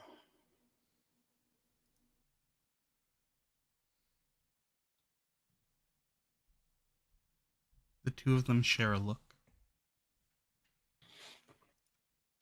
And then Grandmaster Moronica looks back at you and goes, Are you certain that's what it was?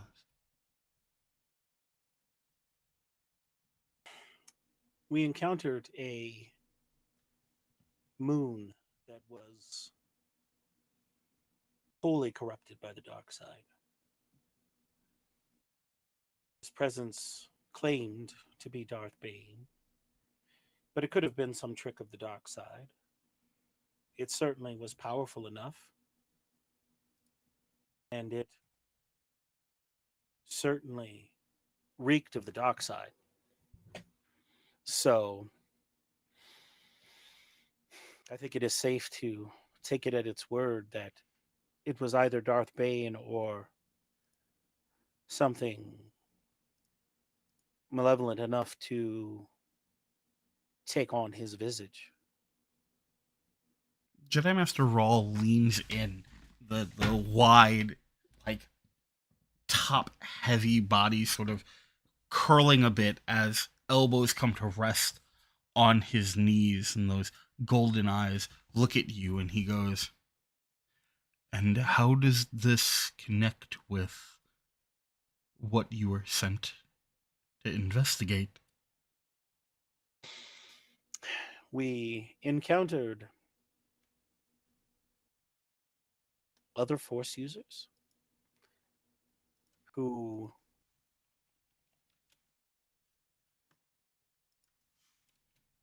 they seem to have as much of an issue with this Darth Bane as we did, but they were not Jedi and they were not users of the light side of the Force. And they were the ones who committed the crime we were sent to investigate. Do you purport then that they themselves are Sith? I don't think they were Sith, but they were perhaps, I think I could safely say, of the dark side, but not Sith. Something else. Something else. It is also possible that knowing the Sith and the schisms that they have had in the past, that they were from another faction. But they certainly had no love lost for this projection of Darth Bane. It has been so long since we have had to consider this. And what of Ways Padwan? They're here. They are grappling with the death of Wakesh as he intervened in an attack that almost certainly would have killed Lumira.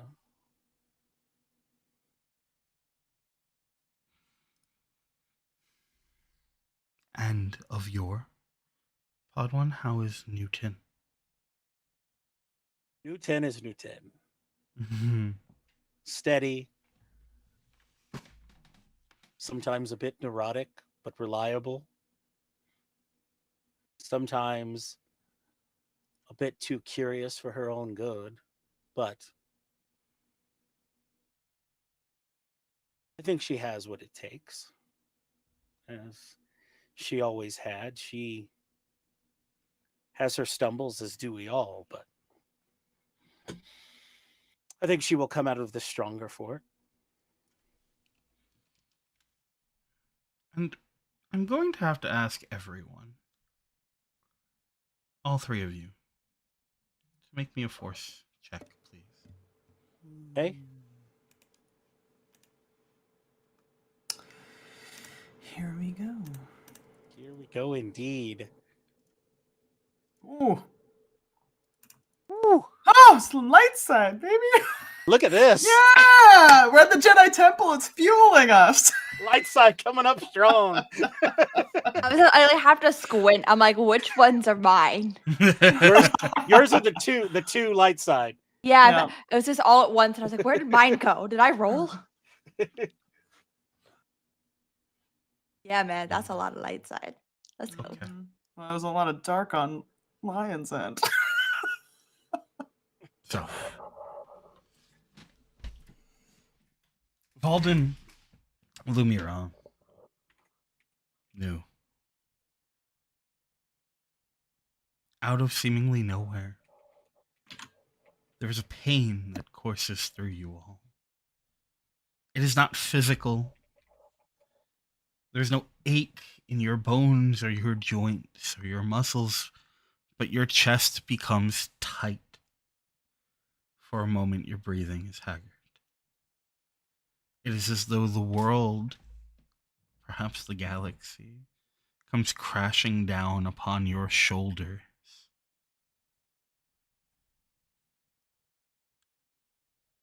It takes everything you have to stay standing, and Lumira knew. You notice as others in the dining hall do not fare nearly as well. Jedi falling around you to their knees and then the ground, eyes wide.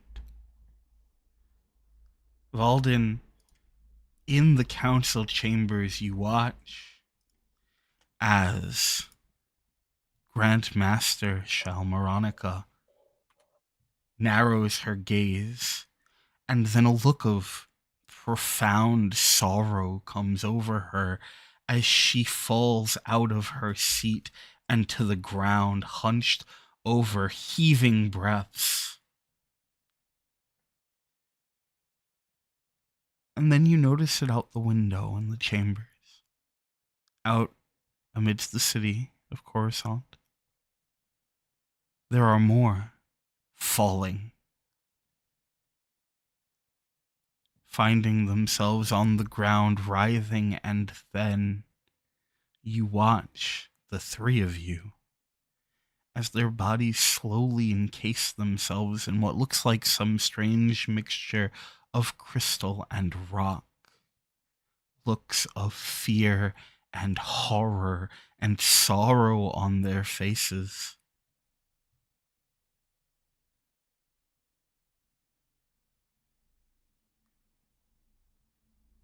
And that is where we're going to end today's episode of Path of the Fates. It's rock candy. Rock candy. Yeah. Thank you so much to my wonderful Jedi for being here today. I appreciate you all so, so much. Thank you to our wonderful chat for being here and keeping things going throughout the episode. Y'all are amazing and we appreciate you so much. And thank you for the donation. We're going to be running, again as a reminder, from now until the end of February, the month of Tales 2, as we raise money in conjunction with Project Hope to provide support and relief for people who are being impacted by the California fires. It's real bad over there, y'all. They need help, and anything you can do matters. Whether it be donating $1, 50 cents, $50, sharing the link with other people, telling them about it, it doesn't matter. Everything makes a difference, and right now, they need help because they're not getting it from where they should be. So if you are interested in donating, you can hit !donate over in the chat now, and it will bring up a link where you can post up a donation to help support. You can also hit !sign up, and that will bring up our Google form because we are currently taking applications for tail slingers, players, producers, giveaways, or anything else that you want to do to work in collaboration with us as we try and raise as much money as we can before the end of February for this cause. We're looking for everything. You can also stop over in our Discord, which is down in our About section. That's another way to get to it. We have a role you can pick up there, which will give you access to the channels as we sort out the schedule, get our tables filled. If you're interested in, running tables, we'll make that work. It doesn't matter. It's also a great place with a wonderful community.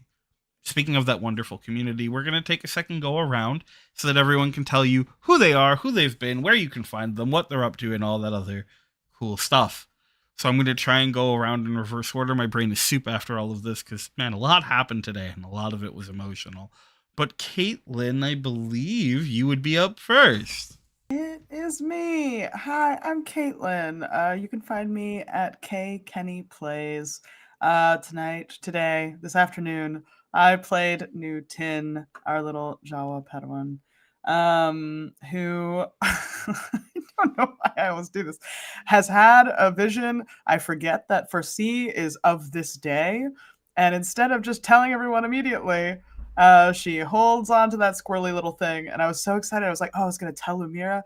Maybe Way still. Anyway, and now everyone's rock candy. So mistakes have been made. The stakes have been made and the stakes have been raised. It's pretty good. Yes, very good. Anyway, come back next week and the week after. Yeah. Passing it on. Elsie. Hi, I'm Elsie. I'm also Katelynn. So you can either find me at KKennyPlays or Optimistics on all social media. It never gets old. I'm gonna ride this bit till it dies. And I played Lumira. We did a lot of emotional processing, but most of that processing was just acknowledging and then we put that in a box, and we may or may not fully unpack it ever again. Probably will, but at a very inopportune moment, we'll find out. Where can you find me? I am every alternating Tuesday, not this Tuesday, but next Tuesday after that on the 4th, the day after my birthday. You can find me over at Entropy Emporium for They Call Us Villains, our Masks horror game. We are out of the TV. No more WandaVision. I'm sad because I'm not dying, but we did leave Meemaw behind, so I have to deal with that with one of my boyfriends. Yeah. Rose is Rose has escaped. We've done it. Rose is free of being a guest star until she comes back. I'm convinced she's gonna come back. Whatever. So I have to deal with that because now we have a link, and I have to deal with her son, who has now left his mom behind in a TV, and I have to deal with almost killing her son's boyfriend. Both of these are my boyfriends. They don't know it yet. And I have to deal with the fact that I think my boyfriend trapped us in there. So we're going to finally encounter what happens when an LC character faces a toxic love interest. It's not going to be pretty. I'm excited. I'll probably take him back. Don't worry about it. It's fine. I'm going to destroy him. You need First. a Velden talk. I do. I get that all the time from Q's character, Every day. actually. I get it all the time from Q's character. Q's character goes, Ellie, stop. And I say, no. That's why I'm not team leader. And That's for other okay. reasons. I have the utmost faith in you to make the worst possible choices and the best possible media. There it is. I'll hand it off because that's the only thing I got going on besides this. Yep. Hello, I'm Stefan. Also, Katelynn plays and Umbral Knight X. And I was playing Velden plus Eska and doing the Dad Jedi thing. You can find me here coming up. We're going to be for Black History Month. Beginning right there on February 1st, we are going to be doing a lot of stuff throwing at you over with a consortium of channels, including Apochromatic, Cataclysm, and some others are going to be getting together and with a bunch of Black-owned and Black-run channels to put out a bunch of content. We're going to be doing some charity screams for Black Girls Rock. So I'll be running a 2-shot of Cyberpunk on the 1st and the 8th. That will be actually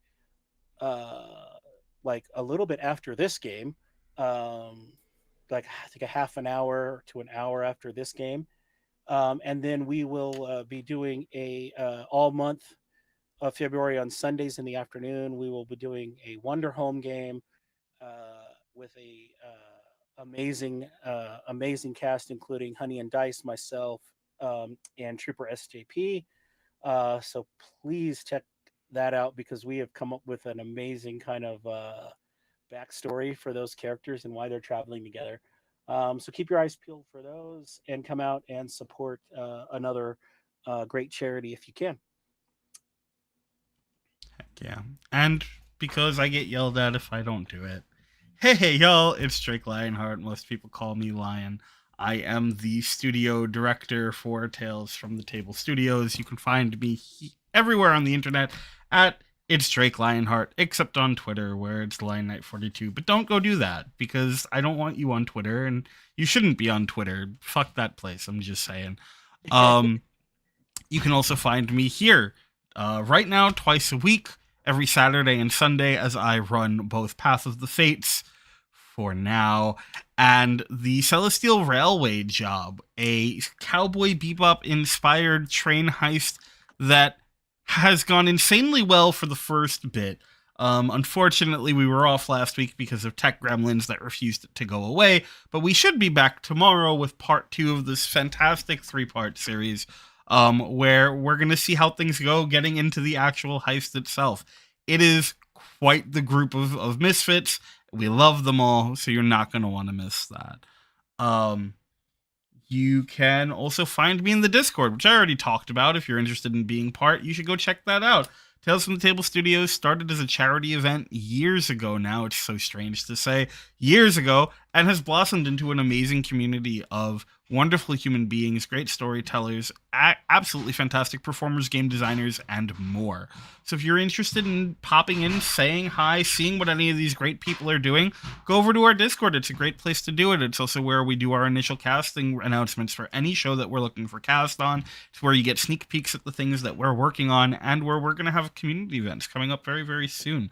I'm working on organizing a Jackbox event that should be great. So stick around, keep your eyes out for that. We're going to be announcing the schedule hopefully in the next week or two in regards to what we're looking at for the rest of the month of Tales. We're doing everything kind of last minute, throwing it together.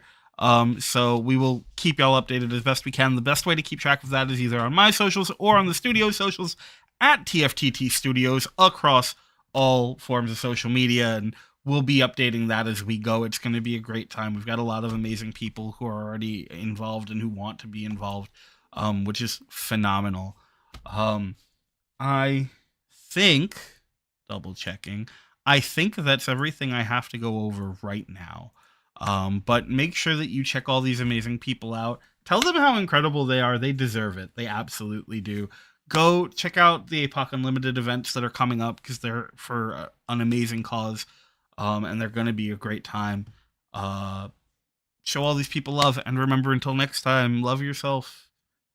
Eat enough food, drink enough water, do the things you got to do. I'm going to say love yourself twice, because you really got to love yourself, especially now. Things are rough, and it's really important that you can find ways to appreciate you and then put that outwards and appreciate the people around you. Community means more than it ever has, and it's so important to remember that. So until next time, remember all those things. And always remember to tell your tales. Love you so much, and we'll see you soon.